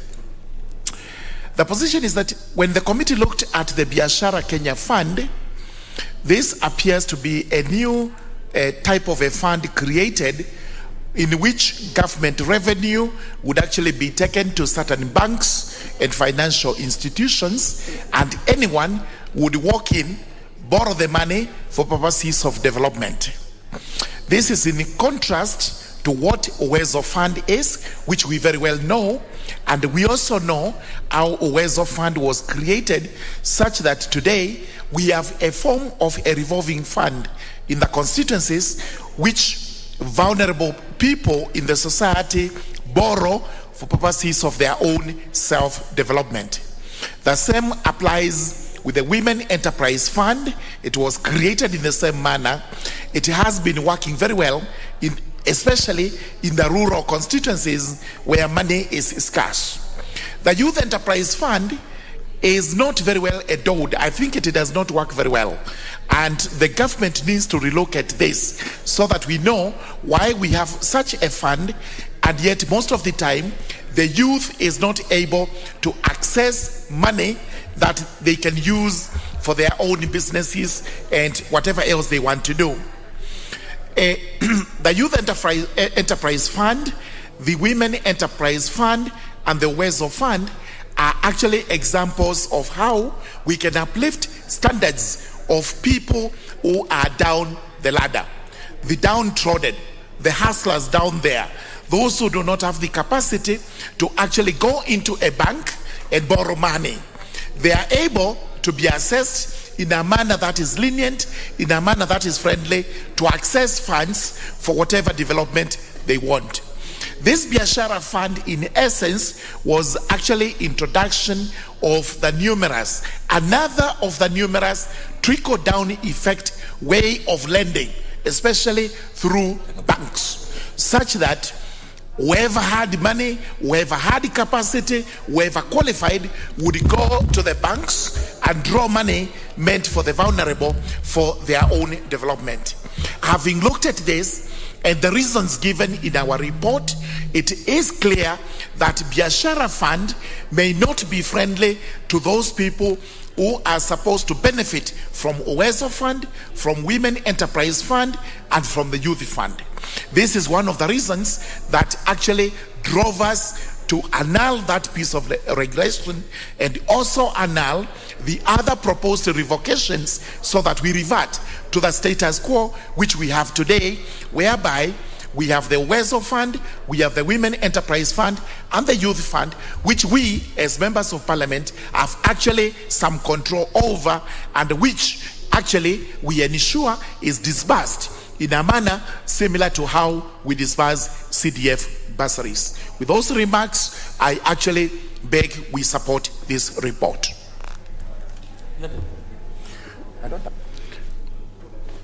Member for Nambale. I'll pass, speakers. Yeah? I'll pass. Oh. Honorable Sankok. Honorable Speaker, I rise to oppose this motion by Honorable Kamket and his committee. Honorable Speaker, the chairman, I thought he was a bit egocentric and selfish in allowing Biashara Kenya Fund for the reason of maybe the committee being ignored by the CSS, or for the reason that the members of parliament will not be directly involved in disbursement of this fund. I thought, Honorable Speaker, what we should be looking at is the benefit of collapsing 4 funds into one fund for efficiency and to have a lean board that will save us the wage bill that we are now struggling at as a country. Honorable Speaker, I can tell you, Honorable Speaker, we have more than 300 state corporations and SAGAs, that is semi-autonomous government agencies in this country, Honorable Speaker. Each state corporation, each SAGA, Honorable Speaker, have a board of directors, 9 to 11, sometimes even more. You have the CEO and the Secretariat, Honorable Speaker. Honorable Speaker, if you calculate the amount of the remuneration to the boards, to the CEO, and to the staff, Honorable Speaker, of each state corporation, and sometimes the same SAGA is doing the same job that the other one is doing, Honorable Speaker, it is massive wastage of funds, Honorable Speaker. Honorable Speaker, you find the same Women Enterprise Fund, the Uwezo Fund, the Youth Enterprise Fund, Honorable Speaker, all of them targeting the same population and doing civic education at separate location, Honorable Speaker, and spending money for civic education. Honorable Speaker, I was a chairman of a state corporation called National Council for Persons with Disability. And there is the National Development Fund of Kenya, which does the same job as the National Council for Persons with Disability, but with 2 boards. The National Council for Persons with Disability even have another 2 boards, the board of trustees and board of directors, Honorable Speaker. Honorable Speaker, you end up spending more than 50% of the money in these sagas for remuneration, for administrative costs, Honorable Speaker, against the World Bank requirement that you can only use not more than 15% for administration, Honorable Speaker. Honorable Speaker, I think if you collapse most of these sagas, Honorable Speaker, into one, Honorable Speaker, the administrative cost will be less. The efficiency will be more. Honorable Hole Sankok David, yes. We have an intervention by the Honorable Murungara Gitonga on a point of order. Please state, is it? Thank you. Thank you, Madam Speaker. Your point of order. Is it a point of information? Point of information. Or is it a point of order? And especially on relevance. Information and point of order on relevance. Number 1, I think the Honorable... Honorable, you should have, at least so that we can be able to rule well. The Honorable Murungara Gitonga, you're on a point of order. Is it information or? It's a point of information. Information. Information. Let's deal with the point of information first. Information first. So with that, can I ask the Honorable Sankok whether he's ready to be informed by you? Honorable Speaker. Will you wish to be informed by the Honorable? Sir George is a renowned lawyer, so I wish to be informed by him. Very well. Then Honorable Murungara Gitonga, please can you inform the member? Thank you, sir. I wish to inform Honorable Sankok that while he is relevant on the issue of parastatals and sagas that are semi-autonomous, the 3 funds we are talking about, the Uwezo Fund, the Women Enterprise Fund, and the Youth Fund, are actually not run independently. They are actually run by one officer known as the youth officer. they have one secretariat, they have one office, they have everything done together. Therefore, the issue of collapsing them together and saving on costs may not be entirely correct. And therefore, I wish him to know that we are not doing anything new, we are not making any savings, purely purposes of convenience and articulation of what we are doing in these regulations. Very well, Honorable Member, with that information, unless we have a different information, please carry on your debates.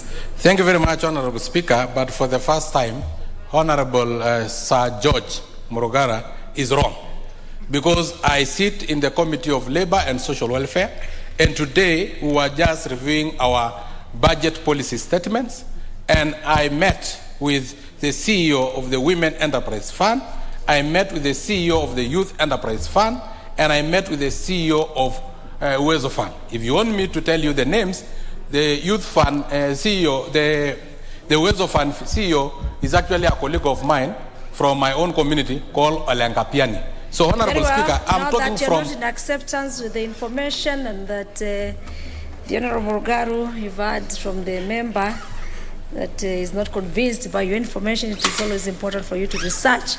And the member, please carry on your debate. So, Honorable Speaker, before I was intelligently interrupted by my colleague, what I was saying is that if we collapse these sagas and make it one, because some of them do the same job, they target the same people, Honorable Speaker.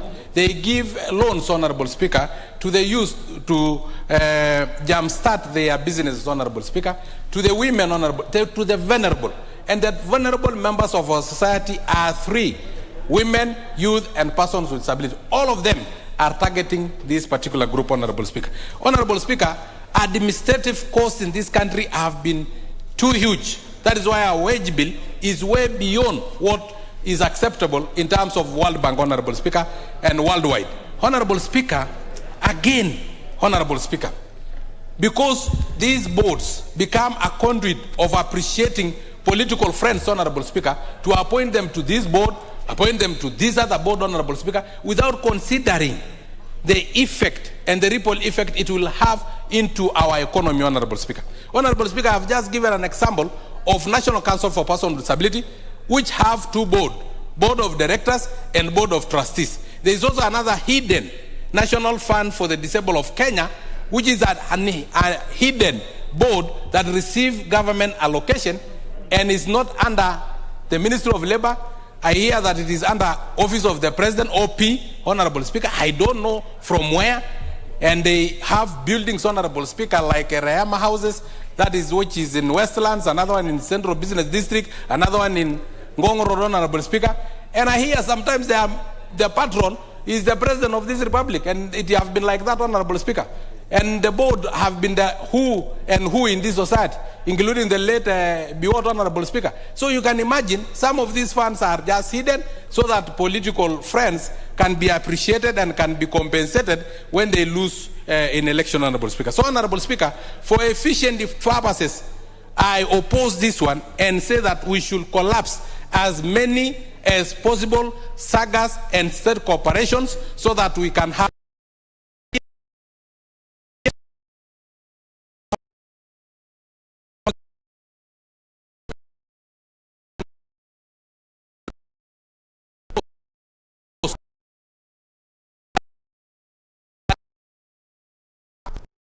almost 5 billion is being used in administration, Honorable Speaker. While if we had put it in maybe mobile money transfer through public-private partnership, let's say even Safaricom or Airtel, Honorable Speaker, it will have cost 1%, less than 500 million, Honorable Speaker, to transfer this money to all the beneficiaries in this country, Honorable Speaker. But we are creating boards and board directors, Honorable Speaker, creating a huge source of eaters, a huge lump of potential eaters who eat the money that was intended to the beneficiary, Honorable Speaker. Lastly, Honorable Speaker, I can confirm without fear of contradiction that is what we are discussing when we talk about the bottom-up economic model, Honorable Speaker. We want this money to go to the bottom of the economic pyramid, Honorable Speaker, so that it can assist the intended beneficiaries who are the lower people in our economic pyramid. But now it is benefiting board of directors who are political failures, who are at the apex of leadership, Honorable Speaker. Bottom up is through this. I oppose. Very well. Remember, let me have the member for Navakolo, the Honorable Wangwe Geno. Honorable Wangwe, you got the floor. Thank you, Madam Speaker. Madam Speaker, I wanted to speak on another bill, which is the next one, the coffee bill. The next one. Yes, thank you, Madam Speaker. Bill. Then for this matter, the member for Kitui Central. The member for Kitui Central, Dr. Makalimu. Yeah, thank you very much, Honorable Speaker. Honorable Speaker, I want to support the report of the committee. We don't need, Honorable Speaker, I think I've listened to some members and they are confusing the report of the committee, which is proposing the nullification of the regulations and the merit of the funds. So I think what the committee has said, Honorable Speaker, is that they have looked at the proposed regulations and they realize that there are some gaps in terms of the process. And it's on the basis of that, Honorable Speaker, that they have rejected, they are proposing this House to nullify the regulations. So, Honorable Speaker, you know, in a situation where, Honorable Speaker, we hear that the key stakeholders who are affected by this legislation have not been consulted to give their input, so that as they finalize the report or as the regulations are finalized, they have actually said what is good for them and what they think might challenge implementation of the regulations. So, Honorable Speaker, that is a strong point. It's actually what we are calling public participation. And in a situation where, Honorable Speaker, then the public is not involved, automatically as a House we have a reason to support the committee. The other point, Honorable Speaker, is the issue where the chair of the committee has reported that members of parliament, they have been left out of the whole arrangement completely, not even as patrons, not the issue of oversight, and this is public money being sent out there, Honorable Speaker, so that Kenyans can improve their lives. So I think as representatives of the people, we might not need to sit in those boards, we might not need to be there day to day, but I think we have a big duty to ensure that, Honorable Speaker, that whatever is happening, we are actually aware and we can report to the rest of the Kenyans. And Honorable Speaker, that's why I'm saying, to me the whole issue of business, this Biashara Fund, was a very good idea. Very good idea. Because what we are doing, Honorable Speaker, we are bringing about 4 different funds into one, under one umbrella. And what does that do, Honorable Speaker? In a situation where we have 4 headquarters of those funds, we'll have one. In a situation where we have 4 CEOs, we'll have one. In a situation where we have several directors, they will be merged to be only one set of directors. And to some extent, Honorable Speaker, there is no way you can say in such a situation there's not going to be any saving. We know how much it costs to hire space in this city. I know the youth fund, they are actually at the Ronald House. Ronald House is not a government structure, it's a private structure. So even if you consider the rent being paid in that house alone, it's a huge saving. And if we are serious about bottom-up economics, then this is the time we said, merge these people, let this money reach Kenyans who are down there. But the challenges have been this, Honorable Speaker. And this is what we are saying to some extent, when people talk about bottom-up economics, they have to be very careful.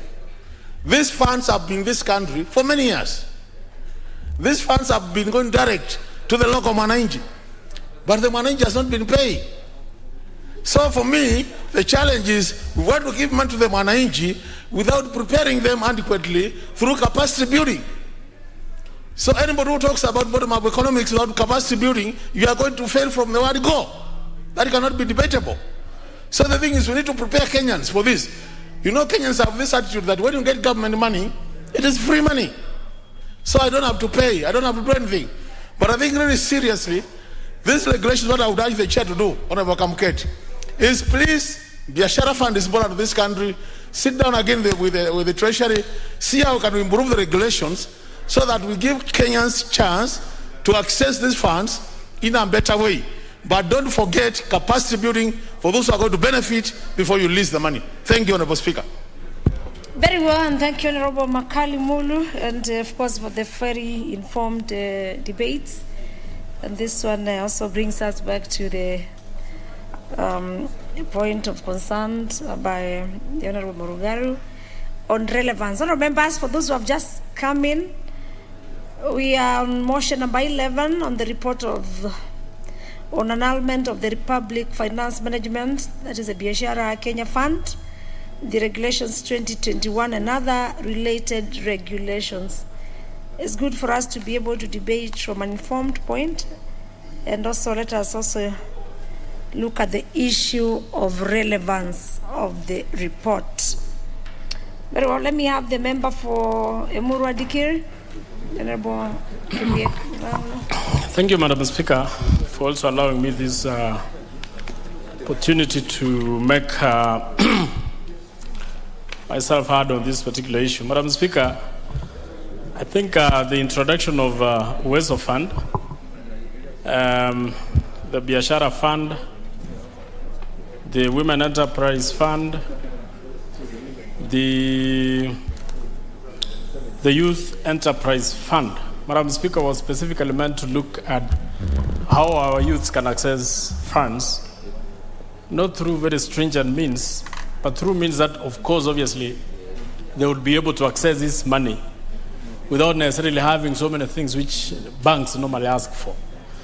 Madam Speaker, remember, if you want to borrow a loan from any bank in this country, you must either have a title deed, you must either have a logbook, you must either have a very huge and a very good bank statement that can allow you to be monitored and understood whether if you are to borrow this money or to be given this money, you would be able to return it back.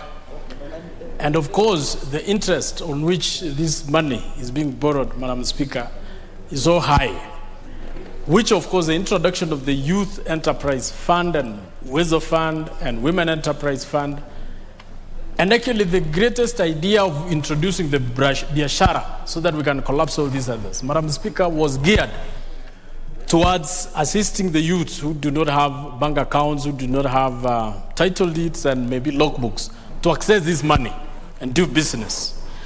Madam Speaker, it is only unfortunate that after the completion or the exhaustion of the money, which was around 6 billion, which was supposed or meant to have been for a runoff some years back, when that money was exhausted, Madam Speaker, there was no more money allocated by the Treasury to the Uwezo Fund account and the youth and all that, Madam Speaker. So that our youths who had understood there was some money in Uwezo Fund, Madam Speaker, have tried accessing that money and they cannot. And the biggest trouble that we have now, Madam Speaker, is that us who are, maybe because this fund was run at the constituency level, they are claiming that some people have taken that money. But Madam Speaker, it is good to know, or it is good to make it clear, that there has never been more allocations to this particular fund. And I think the introduction of the Biashara Fund, Madam Speaker, was intended at collapsing the youth, the women, and the Uwezo Fund into one entity so that we can be served from the same quota. But Madam Speaker, the reason I had actually supported the collapsing of all these funds to make one entity so that we can have one central point where this money can be dispersed. But Madam Speaker, there is a part in the regulations where if it is going to be on the Biashara Fund, Madam Speaker, then you have to meet just the regulations like when you're going to a bank. The introduction of these regulations, Madam Speaker, that if a youth wants to get money, then he has to have a title deed, then he has to have a logbook, then he has to have a very good bank statement. Madam Speaker, then we are reverting back to the bank issues. So the reason why myself, I support the annulments of these particular regulations is not that we do not want to collapse these funds or these many funds, but the introduction of the fact that you must have particular documents to be allowed to access this money. Then we are reverting back to the banks. Madam Speaker, I support the committee, and I would wish other committees, other than even the committee on delegated, and even the same committee on delegated, be looking at the regulations which are introduced by other arms of government. Remember, there were regulations which were introduced by the Ministry of Education on opening of new schools. Those regulations must come to this House because it has a very big impetus on the society. Remember, there are regulations also which were introduced by the water tower. The water tower is acting, the regulations at the water tower are acting like laws themselves. Those laws must come to this House so that we can pass them as laws, and which can have a very serious impetus on the people. So, Madam Speaker, I support the annulment of these regulations, and I want any other regulation to be Very well, you support. The member for Seme, the Honorable Nyikalo Wambura. Thank you, Madam Speaker, for giving me this opportunity. I rise to support the report of the committee. Madam Speaker, the main object of the regulations was to merge Uwezo Fund, Women Enterprise Fund, and the Youth Fund into Biashara Fund. And the rationale was sound, to reduce the administrative costs. That is extremely sound. But I think it missed a very important point. And the important point it missed, that all these funds were affirmative action funds that were actually meant to support people who have difficulty meeting bank requirements. That was the basic thing. But if the Biashara Fund was then going to be run through banks, then we are not going to meet that objective. I know this because I was involved in the implementation, actually the formation of Women Enterprise Fund, which had two components. There was a component that was to be managed basically through the structure of the fund itself, and there was a component that was to be managed through the banks. We had a problem with the components that were being managed through the banks, because as much as the Women Enterprise Fund had money in those banks, when women went to get the money in the banks, somehow they were not getting it, they were discouraged. So that component did not work. So if we then merge this and take it to the banks, then all of them will actually have a difficulty. So in my mind, that is actually the main issue where I think we should look at it again. But the desire to merge them and reduce the administrative cost is real and is acceptable. But even if you reduce that and you don't achieve the objective for which it was started, which is affirmative action for these people who are otherwise have not been bankable, so to speak, then we lose out on all that. So I think we should look at that. There are other issues that MPs were ignored in their administration. Again, that is important because you find it is easier to mobilize the youth, mobilize the women, and mobilize persons with disability at constituency level to actually participate in this. That was also an important fact that was ignored. But I must say that of all these funds, the one that has worked best is actually the Women Enterprise Fund. Uwezo Fund had the problem that the capacity building component of that fund, instead of being taken to the ground to be managed by the officers, was actually left at the headquarters, where then they appointed consultants who never appeared on the ground to do the capacity building. So the money was to a large extent a loss. And because there was no capacity building, the youth that actually got the money and the women that who got the money actually were not able to pay back. Apart from the fact that when it was brought in, it was seen as a gift from the government for money that was not used when it was supposed to be used to a runoff. So the basic failure there was actually capacity building and appropriate information. They also talked of irrational lending process, and the minister ignored the committee recommendations. Those are important, but I think the most important thing, if we merge this, we must protect the people we wanted to get it through affirmative action.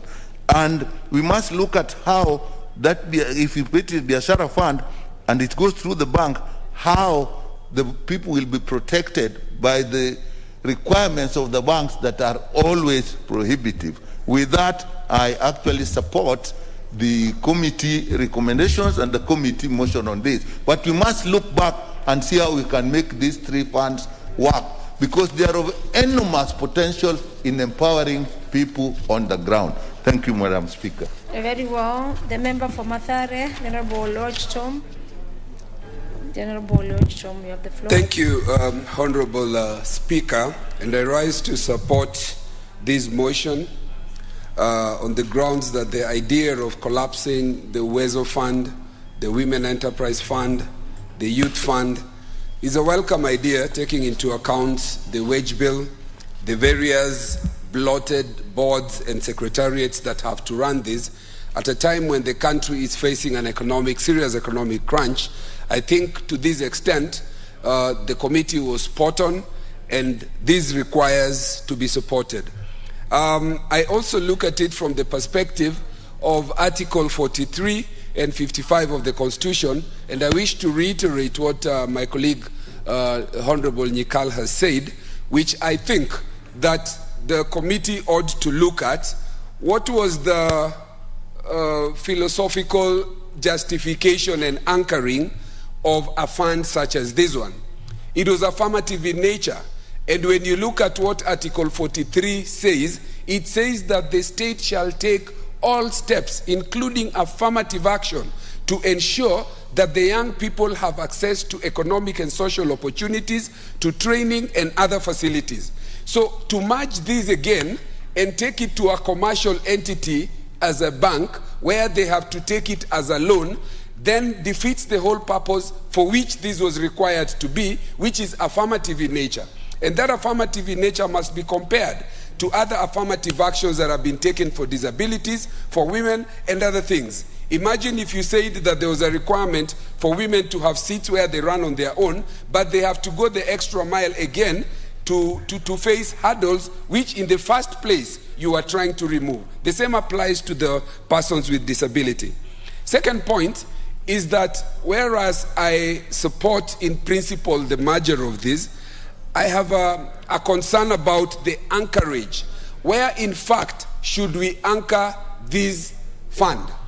And I think that it being anchored in a piece of delegated legislation which can be degazetted or annulled by ministerial flat or by an amendment puts into serious question the commitment of this House and the commitment of the country on our economic, social, and cultural rights, taking into account that more prominence has traditionally been given to civil and political rights. Under Article 43, we now have the rights to water, health, education, and we have affirmative actions, all of which also revolve around these Article 43 issues. So I would suggest that a serious relooking as to where to anchor it be done.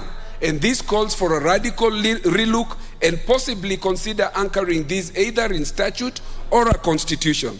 The third point is the question of the 2.5 billion set aside, and which I support. But then again, let's look at the discretion that this places on the minister and compare it with other funds that we have. CDF, a similar amount of money, but we never get to realize in any budget the total allocation per every financial year. This is left to the discretion of the minister. Look at the political parties fund, the whatever, 0.25% or whatever it is that figure is. We have said before, and I'm on record in this House, having pursued the reason why we have in excess of 3 billion all to political parties, in spite of the existence of an act of parliament that places that no less than a requirement. When you look at other provisions where the Constitution or an Act of Parliament has said no less than, there is a requirement that we give no less, and in fact perhaps consider giving more. My last point is that should this in fact be a loan or a grant, and I'd like to submit that if you make this a loan, the bottom of the pyramid, who are the persons who are intended to be the beneficiaries, will not benefit. My people in Mathare and Mukuru do not have securities, title deeds, logbooks, and things. In fact, for the 4.5 years that I've been MP, there are only about 10 groups that consistently benefit from Uwezo Youth and other fund. And unless we change this to a grant in the model of CDF of build and hand over, it will not achieve the same process. I support only to the extent of it being in principle a good idea to collapse, but I think there is need to radically look, see how to anchor it, and lastly, to put an umbrella legislation that talks about all. Very well, members, you're reminded for a report you have 5 minutes for your planning. That is 5 minutes to make your contribution. Can we have the member for Dagoretti South, Honorable Waweru Kieria? Thank you very much, Madam Speaker. And I stand to strongly support this motion by the Committee on Delegated Legislation as presented by the Honorable Kamket, that we annul in entirety the regulations forming the Biashara Fund and throw out these revocations of the Uwezo Fund and the Women Enterprise Fund and the Youth Enterprise Development Fund, Madam Speaker. Madam Speaker, the gracious lady seated on the Speaker's seat at the moment does agree with me that I am totally associated with the matters that have been presented to this House today, in the sense that while I was in the youth movement, I was intricately and intimately involved in the formation of the Youth Fund. At that time, when we were presenting ourselves to the PS Morogo back then, we were very clear in our mind what needed to happen. And in fact, our entire youth movement was geared towards getting 3 things, Madam Speaker. At that time, we were clamoring for a youth ministry. At that time, we were clamoring for youth representation. At that time, we were clamoring for the unbanked hustlers, the youth, to get credit for them to be able to develop themselves. And we achieved that, Madam Speaker. To be able to reverse all those gains with the stroke of a pen would be a tragedy, Madam Speaker. I am supporting the annulment of these regulations on 3 grounds, Madam Speaker. 1, we seated in this House do understand the important role of oversight that is played by the Member of Parliament in the administration of these funds. Members of Parliament do not want to be the executive administrators of these funds, Madam Speaker. Members of Parliament need to just lobby for these funds and ultimately oversight them, Madam Speaker. Secondly, Madam Speaker, I do support the annulment of these regulations because the core reason why we needed to get a youth fund in the formation that it is was because we knew that there are people who cannot be able to access credit because of their backgrounds, Madam Speaker. The women who are disenfranchised and are not able to be banked by commercial banks, the young people who cannot get credit because they do not have collateral, had found a landing base in these affirmative action funds, Madam Speaker. The intent that was spoken by the head of state as he was delivering the presidential State of the Nation address with the intent of collapsing the funds into the Biashara Fund might have been a good idea. But how they went about in collapsing them into a commercial entity negates the very essence of why the president was keen on collapsing them, with the intent of rationalizing the staffing and the investment that is put on this fund. Madam Speaker, the third reason, and very important, why I support the motion is because the recommendations in the form that they are in are actually unconstitutional.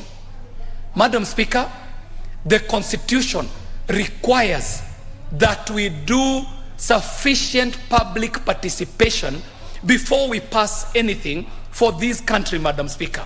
On that count alone, Madam Speaker, the regulations do not stand the test of constitutionality. So, Madam Speaker, the long and short of it is that the intent might have been right in collapsing the 3 funds into one administrative unit.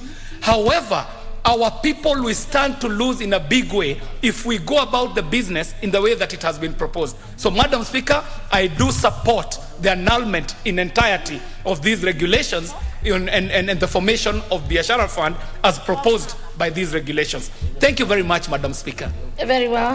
As you did say that the lady seated at the Speaker's seat or the Speaker, it is indeed, it is me. But how will I confirm that we were in the youth movement together? Very well, I confirm that we were there.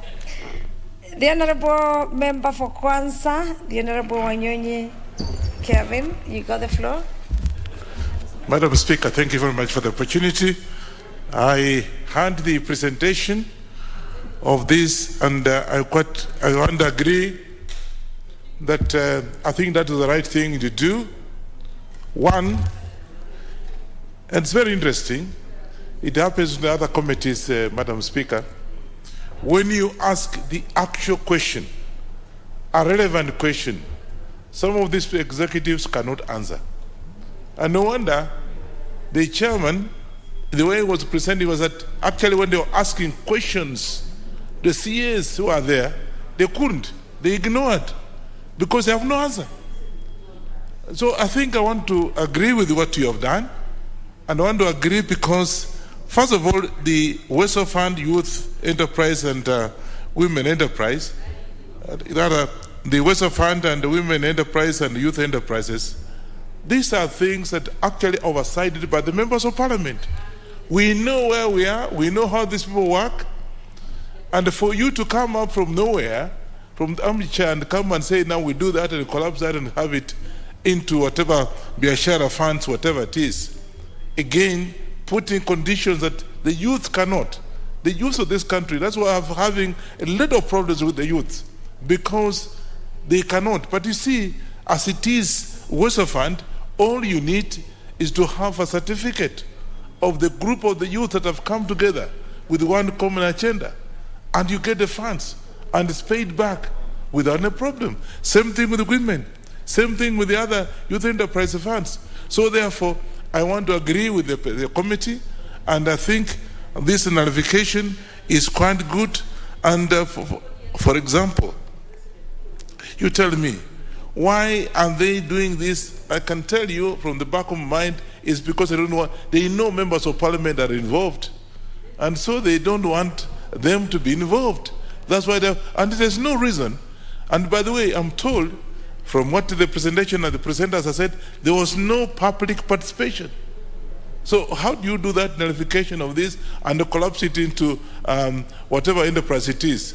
Again, you do that, I'm sure the conditions will be so difficult for women and the youth to be able, for example, you want to do some project, even just a simple project of making bricks, for example, they will need you to have a title deed for the same. Where would the youth, there are no title deeds, it's not there. And so therefore, I want to agree with the committee, and I think you did something good. Don't even go ahead. I think don't take it seriously, because the people who came to before you don't know what is happening out there. They are here 100% of their time, so they don't know what they are doing. And I think I want to therefore say that, because collapsing, of course, will mean reducing jobs. Some of the youth actually, that's one way of actually looking for the jobs. I know of the youth that have come together in my area, and what the chairman has done masters, because there's nothing else, there are no jobs, and they're doing a very good job. So therefore, I think I want to support the committee, and I think let's do other business and forget about their presentation, because they have it can't even pass the test of the day. Thank you very much, and I support the committee. Yeah, very well. The member for Kiharu, the Honorable Nyoro Dindi. You have the floor. Thank you very much, Madam Speaker, for this opportunity. And I rise to support the committee because, Madam Speaker, if you look at the status quo currently, where especially the three funds operate independently, that is the Women Enterprise Fund, the Wezo Fund, and the Youth Fund. Madam Speaker, if you look at the three singularly, Women Enterprise Fund is the most efficient. And I think amalgamating the three would be infiltrating inefficiencies into the funds that are already efficient. And I think, Madam Speaker, the issue about cost and operation cost is neither here nor there, because that is a secondary matter. The primary matter, insofar as the three funds are concerned, is on the lending money to the vulnerable, and especially the categories that are targeted by the three funds.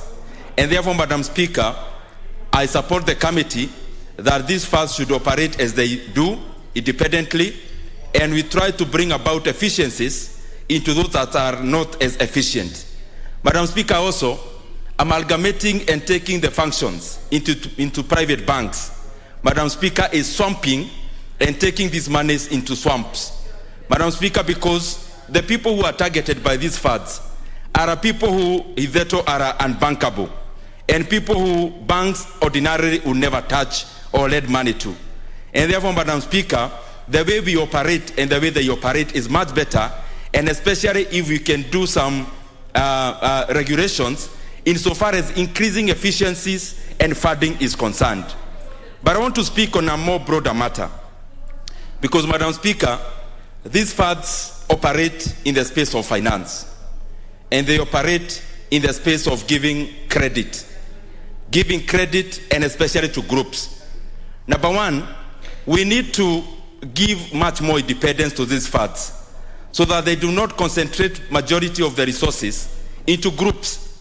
Because, Madam Speaker, it is very hard, and especially in a group setup, to find people who are homogeneous, people who are thinking the same, and therefore when they are given money, they are likely to allocate these resources in a manner that is in tandem with all of them. And therefore we need to encourage individual borrowing and individual lending by these funds, because it is much more efficient, it is much more versatile. And when we talk about finance and lending, Madam Speaker, we need to look at this matter broadly, and especially even specifically by giving these three funds even more weight and more role. Because in Kenya, we in many cases rely on the traditional sources of finance. That is, you go to the bank, you get credit. You go to Women Enterprise Fund, and especially when you can show the ability to pay, you are given credit. But we need to explore and even give these three funds the ability to be versatile, to be able to explore something called private equity. Madam Speaker, across the world, another big source of finance is private equity, where monies are invested in going concerns, and the funds or the people who avail the money, they are given stakes in these enterprises. The other one is VC, Madam Speaker. VC that gives money, and especially to ideas, incubating ideas into becoming real businesses. Madam Speaker, I say so because the economy of the world is gravitating towards modernity, and we cannot afford to remain in the slumberland of the yesteryear's businesses and yesteryear's modes of finance. Madam Speaker, majority of the big companies in the world actually got their money from VC, from PE, and not necessarily in the traditional manner of getting finance. If you go to a country like Nigeria, Madam Speaker, by drawing into those kinds of finance, there are like 3 unicorns. That is startups that are valued more than $1 billion. Startups that are valued more than Tier 1 banks in Kenya, Madam Speaker. And these are startups because they are able, Madam Speaker, to draw money and to draw finances from people who would later get a stake in those companies, Madam Speaker, and therefore they become into the same business together. As I wind up, Madam Speaker, if you look at even the big companies in the US currently, and especially the big tech, Madam Speaker, they started as ideas. But within that idea setup, they got people who...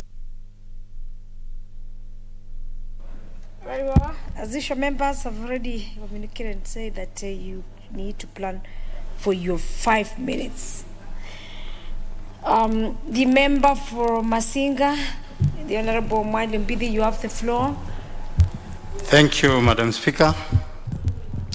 I rise to support the committee for the findings that they found that it was not possible to amalgamate these funds together and put them in the Biashara Bank.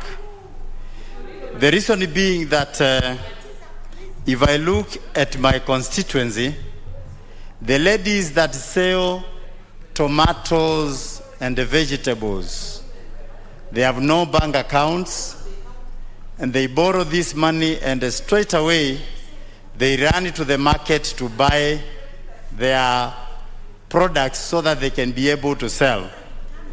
But if you put them in a bank, the bureaucracy in the banks are the ones we know, that you are told to bring registration certificates, you are told to bring practicing certificates and licenses, and those people who were meant to benefit from these funds do not have those things. So we will have killed the whole idea that was meant to help that mama mboga who is selling those vegetables in the kiosks and in the markets. So I think we are going back to maybe where we came from, because looking at the idea is that those who came up with the idea of forming those funds must have found that there is a gap that is being left of some people. There is a group of people who are unbankable and are not be able to access finances because they have no security, no identity, no certificates, nothing. But they are Kenyans who need to be grown up, especially so that they can have something to educate their children, to have something to eat in their homes. And therefore that idea was a very good idea. But if we take it back again to the banks, then we will have killed them and they will have nothing to do. Even the markets that were built by the CDF initially will have to be closed because those women rely on these funds. You see, like the Wezo Fund, the group is, some groups are of 10 women, and once they get the 100,000, all of them, they share the money, and each person goes to trade in his own way. So there is no way that they will be able to have money even to bring together and pay the loan. So this needs to be structured properly so that there is a regulation, there are controls to be able to pay this money every month so that they can be able to bring it together and pay their loans. Otherwise, this is like free money because it has no interest, especially the Wezo Fund has no interest. But the other thing is that there are some people who have been telling them, this is government money, once you get it, you don't need to pay.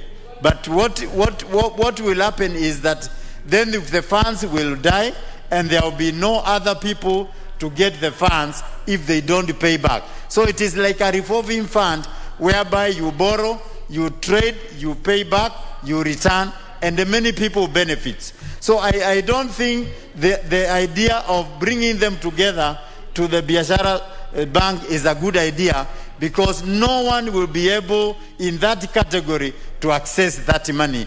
If we ourselves, who are even working, you are unable to fulfill all those conditions in the bank, and you miss one item, and they tell you your loan has been declined. So I support the committee that we do not need to bring them together. Thank you, Madam Speaker. Very well. The member for Kitutu Saba, you're on a point of order. You're in the member for Kitutu Masab. You want to speak to the same, or you are on a point of order? No, Madam Speaker, I wanted to speak to the same. Oh, you wanted to speak to the same? Yes. Please have the floor. Thank you. Because you have both. You had the request, which you would, and also you had an intervention. So we give you on the point of request, based on your request. Very well. Carry on. Thank you, Madam Speaker. I stand to support the committee in their findings that we should not consolidate this Oweso Fund, Women Fund, to Biashara Bank. Honorable Speaker, to start with, it is crystal clear that really to access financial credit from these financial institutions like the banks, there are several conditions that will be required to be met so that you are able to access that facility. And in fact, Madam Speaker, it is very difficult, even for people who are working or people who are on a payroll, to be able to access this facility. To start with, you will require to have what we call security or collateral security to enable you to access this credit facility from the bank. Therefore, Madam Speaker, to actually consolidate the Oweso Fund and this Women Fund and the other to a financial institution, indeed, shows that if we do that, then majority of Kenyans, majority of those who are earning, who are doing businesses like the mamambogas, like the border guys, like even the guys who do taxi businesses, those people of the lowest cadre, it will be very difficult for them to get these facilities. Because, Madam Speaker, Oweso Fund is actually people coming together, and not necessarily those who have, this kind of securities that we have talked about. And once they are in a group and they are maybe registered, it becomes very easy for them to access money from the Oweso Fund. And as a result, they keep on rotating the money they receive in the small businesses that they will do, and gradually they would be able to grow. Madam Speaker, once they are consolidated and they know that at the end of the day, for example, if they have been given, let's say 50,000, 100,000, they are obligated to pay back. I mean that the money will keep on circulating, the money will keep on going round, and at the end of the day, they will pay back and go for even a higher credit facility. That would actually grow this low cadre of our society, and therefore it will be very easy for us to also assist them in their businesses. Madam Speaker, when you actually therefore look at the banks, as I have said, when you require security, you require property, you require guarantors, that bureaucratic process, it would not assist the ordinary mwananchi, whom the Oweso Fund and the Women Fund and these other funds that are not strictly, requiring the very many conditions would be able to thrive. Therefore, Madam Speaker, I entirely want to thank the committee for finding it expedient that they should not they should not consolidate these funds, only that those who receive the money under the WESO fund should be well aware that at the end of the day, they should be able to pay back, they should be able to repay, so that they create the revolving fund that would enable many others to benefit from the same. With that, Madam Speaker, I stand to support. You stand to support. The member for the nominated member, Honorable Barire Cecily, you have the floor. Thank you, Madam Speaker. Madam Speaker, I do rise to support this report by the Committee on Delegated Legislation. And being a member of that committee, let me appreciate the hard work that takes place in that committee behind the scenes, that is in the meeting rooms, the boardrooms.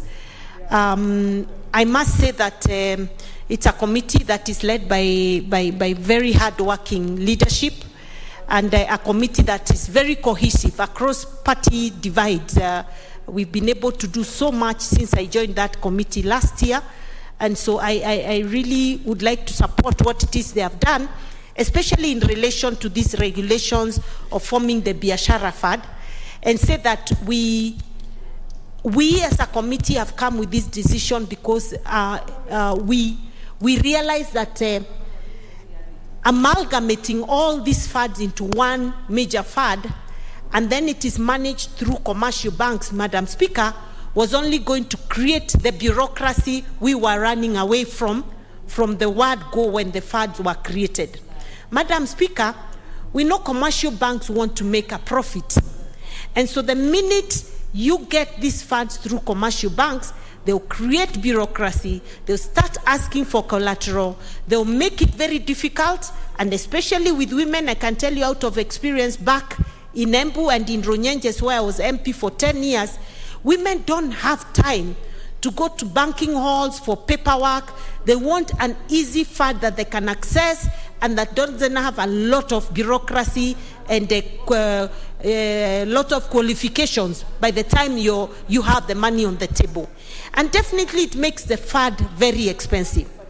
Madam Speaker, personally, I'm doing this from the knowledge that the first time the Women Enterprise Fund was formed, even before it became a formal Women Enterprise Fund, the women of this house then, I remember Honorable Millie will agree with me, we visited the then president of this country, President Mwai Kibaki, led by the chair of the Kenya Women Parliamentary Association, Honorable Betty Tet.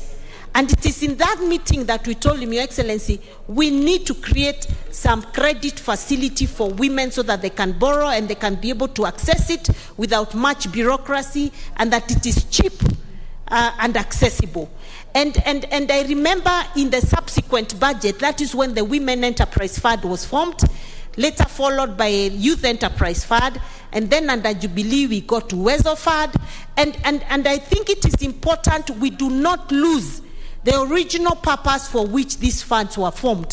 If anything, I am only too excited that going forward, under the bottom-up economic model that we, on the hustler side of the political divide, are aligned to, that we are able to use even much more money to reach the mama mboga, to reach the boda boda, to reach the kinyozi boy, to reach every single sector in the country, so that we can be able to, first of all, build the economy right from the bottom, empower the people right at the bottom, expand the tax bracket so that we are able to tax more people for less, and that way we can build the economy knowing that we are not in a very good place presently. So I really want to support the report and ask the government technocrats to avoid coming up with the very unrealistic and unpopular proposals that are not actually responding to the needs of the wananchi. And I think this particular proposal was certainly not responding to the needs of the people at the grassroots. It was instead some few technocrats who just thought, let's amalgamate this for this or the other reason. And I think going forward, we really need to look at that. And also say that the Women Enterprise Fund, the biggest, is one of the biggest funds in the country presently. The women pay back their money better than any of these other funds, and therefore the women only want more money being accessed to them, not the Women Enterprise Fund being amalgamated with another fund. With those few remarks, I beg to support. Very well, on record supporting. We give the floor to the member for Kirinyaga Central, the Honorable Wabugu Munene. Thank you, Madam Speaker, for giving me a chance to add my voice to this motion. From the onset, I want to say that I vehemently support this motion, and for obvious reason that even basically these Biashara Fund regulations were meant to collapse 3 existing funds: Youth Fund, Wealth Fund, and Women Enterprise Fund. And there was argument that it was necessary to collapse them so that they can be managed efficiently. But we know that Women Enterprise Fund, since its inception, has been managed very efficiently, and you cannot punish it because maybe Wealth and Youth Fund have not been efficiently managed. The best thing is to ensure that also Youth Fund and Wealth Fund are brought at the level which is sufficient. But most importantly, as a committee, and I'm a member of that committee, we looked at what our mandate is, and the most important one was public participation, enough consultation, and it came out very clearly that there was no enough public participation because of the impact. The impact of these regulations required quite a very extensive consultation to the affected people, especially the women, the youth, and the WESO. So on that account alone, we were forced, as it is, to annul because without proper and efficient and sufficient. Honorable Member for Kirinyaga, I wish to disrupt you a bit. Our members have noticed that members are not wearing or putting on your masks. It's really a very critical time for us to be safe. You know, even from here tomorrow, you're going to the constituency, and elsewhere you'll be back. Please let us wear our masks. Yes, the Honorable Member, please carry on. The member for Kirinyaga. Thank you, Madam Speaker. I think I was assuming safe distance. So what I was saying, Madam Speaker, is that there was clearly... For this matter, I was not referring to you. I was not referring to you only. I understand. It is for the members. I'm guided. Madam Speaker, thank you. Without enough or sufficient public participation, the committee did not have any option than to annul these regulations. And also, there was no impact, regulatory impact assessment, which is a requirement. And it's obvious that these regulations were to have huge impact, both cost-wise and impact also on both the Women Fund, Wealth Fund, and also Youth Fund. And without that report also, the law is very clear. We need to annul, and that is the decision which the committee reached. Also,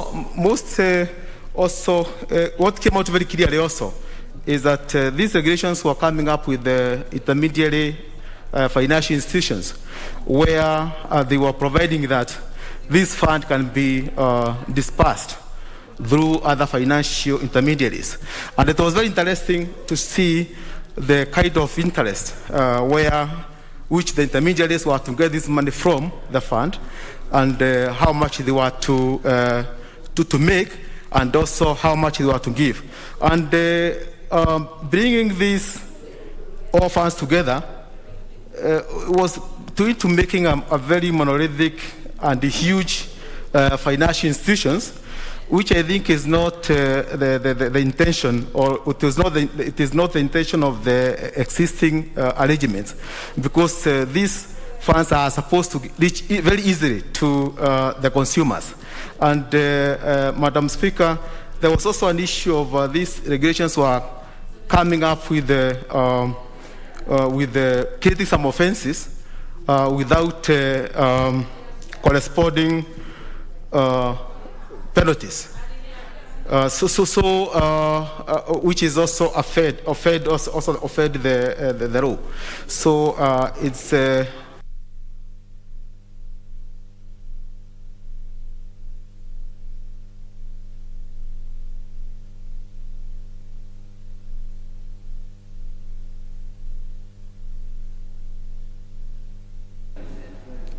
Thank you.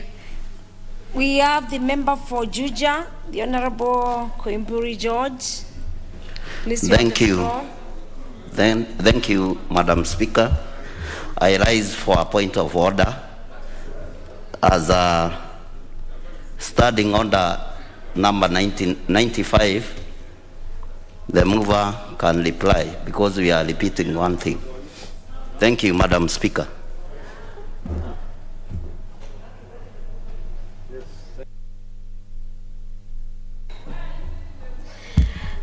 Very well, the member for Juja constituency is right to stand on standing order number 95 to call upon the mover to reply.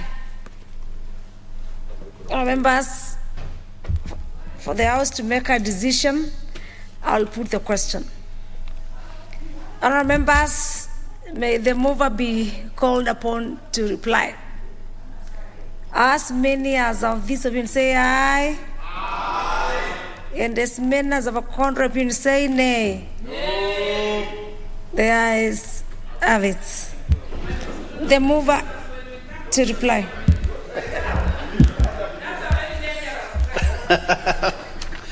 Madam Speaker, thank you very much. Madam Speaker, I want to appreciate the honourable members who have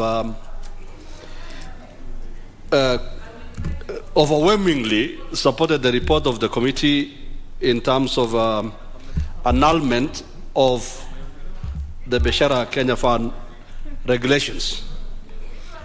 Madam Speaker, I appreciate all the members, even the only one who opposed, the Honourable Sankok, who opposed, although without enough knowledge of the report. Madam Speaker, I have taken note of all the matters raised by honourable members as they supported the report and the annulment of the regulations. Do I hear some noise? Because I can't see anything on intervention. Please, members, let us follow the procedures of the House. Yes? And Madam Speaker, therefore, I want to say, Madam Speaker, that if the system not working, Honourable Millie Odhiambo, I can hear some noise from you.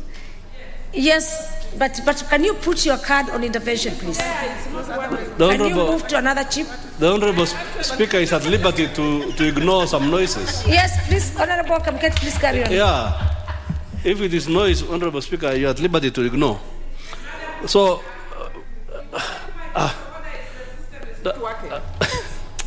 what's wrong with this lady? No, you cannot tell me what's wrong with me. Honourable Kamket, carry on. Yeah. So after hearing from her, we'll just ensure that. So, Madam Speaker. Yes. Madam Speaker. Thank you, Madam Speaker. But Madam Speaker, it is actually not fair for you to say you are hearing some noise. I'm a very senior and honourable member. I do not come to the House to make noise. I come to the House to contribute. The systems are not working, and I've already given the people in this to come and assist. But Madam Speaker, when a member raises an issue, even when you are not able to see them in the system, we are not mental to raise issues, Madam Speaker. Honorable And Millie, especially now when members are actually campaigning and you can... Honorable Millie, as you continue, it is for us to be guided. Now that the systems are working, it is true that Honorable Millie Odhiambo is on a point of order. Because my system is working, it is important, and there was no intervention. And now, in point of order, can you put your point of order? Now the systems are working. Can you give Honorable Millie the mic? She has no point of order, Madam. No, she could be having a point, but let me get it from her. She is just admiring me. In fact, she's nearer to the sergeant at arms, and the sergeant at arms really helped her. The honorable member is just. Honorable Millie, use the next chip so that at least you can. Yes, the chip behind you. I want to tell her I'm not available. The chip behind you. The chip behind you. You can see you are being assisted. If Parliament. Thank you, Madam Speaker. Very well. Very well. Madam Speaker, first of all, thank you for giving me the opportunity. But now the honourable member on the floor for honourable member for Kamket has even raised a further point of order by implying that I'm admiring him. Madam Speaker, I don't think he's taking after Honourable Duale in the list of the members who want to claim that I'm admiring them. Madam Speaker, I don't think this guy understands that I went from Kenya to all the way to the south. I have an import. So how can I be admiring him when I have an import? But having said that, Madam Speaker, my original point of order was actually to this leader of majority, that Madam Speaker, in these difficult times, Madam Speaker, you do realize that I'm being very careful as a lawyer with the way I'm phrasing this. You do realize that members have different challenges, and the members who are committed to specific issues stay in the House. I just want to encourage the member that you will discover that even when you are raising that the mover be called to respond, there's probably one or two members who want to speak. And we have serious commitment and engagements. And I was here because of the Biashara issue and the children's, and Honorable Gladys asking me to support. But we are having multiple tasks, so could the majority leader just at this moment learn to balance and know who foot soldiers in this house are, so that you don't discourage members. Otherwise, he'll be finding himself moving bills alone and seconding. Thank you. Point taken. Point taken. However, it does not need to take you so long, Honorable Millie Odhiambo. It is important for the House to be a bit, yes, in order. You are already contradicting yourself, saying that the original point of order was not about the system. Indeed, it's true. I confirm the systems are working, but your point has been raised. The honourable member, Honourable Kamuketi, please carry on with the debate. Thank you. So, Madam Speaker, in short, Madam Speaker, can you protect me from the lady, the Honourable? No, you are protected. We don't want another one saying you are admiring her. Or she's admiring you. You are protected. No, I'm sending. Please. Yes, carry on. Just carry on. You are protected, Honourable. Thank you. I do not know what's up with the ladies. Gladys Wanga the ladies are all over me today. I do not know why. She's consulting in a low tone. I confirm that. Yeah. Very well. Very well. I know it's a very critical time. Just carry on with your debate. Yeah, I was saying, Honourable Speaker, that in essence, Madam Speaker, if I can collapse what all honourable members were saying in support of this report, is that you cannot, the word affirmative action, which was the original intention of these funds, cannot mix with Biashara. The idea of Biashara is a profit-making organization, and it cannot therefore go hand in hand with the intention of affirmative action, which was there in creating the original funds, which is the Uwezo Fund, the Youth Enterprise Fund, and Women Enterprise Fund. Madam Speaker, as we have stated very clearly from the report and from the observations of the committee, the Biashara Fund regulations, Madam Speaker, contravened, first of all, the Constitution. The the regulations also contravened the Statutory Instruments Act, and therefore, by dint of those contraventions, Madam Speaker, there was only one fate, and those regulations had to fall. Madam Speaker, I have heard honourable members suggesting that there is need to come up with a substantive legislation in order to protect these funds. What I noticed, Madam Speaker, is that the Cabinet Secretary, especially Cabinet Secretary for Treasury, has chosen the easy way in creating funds because of the provisions of the PFM Act, which allows the minister to create funds. But we are the legislators, and we are at liberty as honourable members to come up with substantive legislation in order to buttress whatever we think that needs to be buttressed by substantive legislation. Otherwise, I want to appreciate my membership of the committee who put in a lot of work together with the Secretariat in coming up with this fantastic report.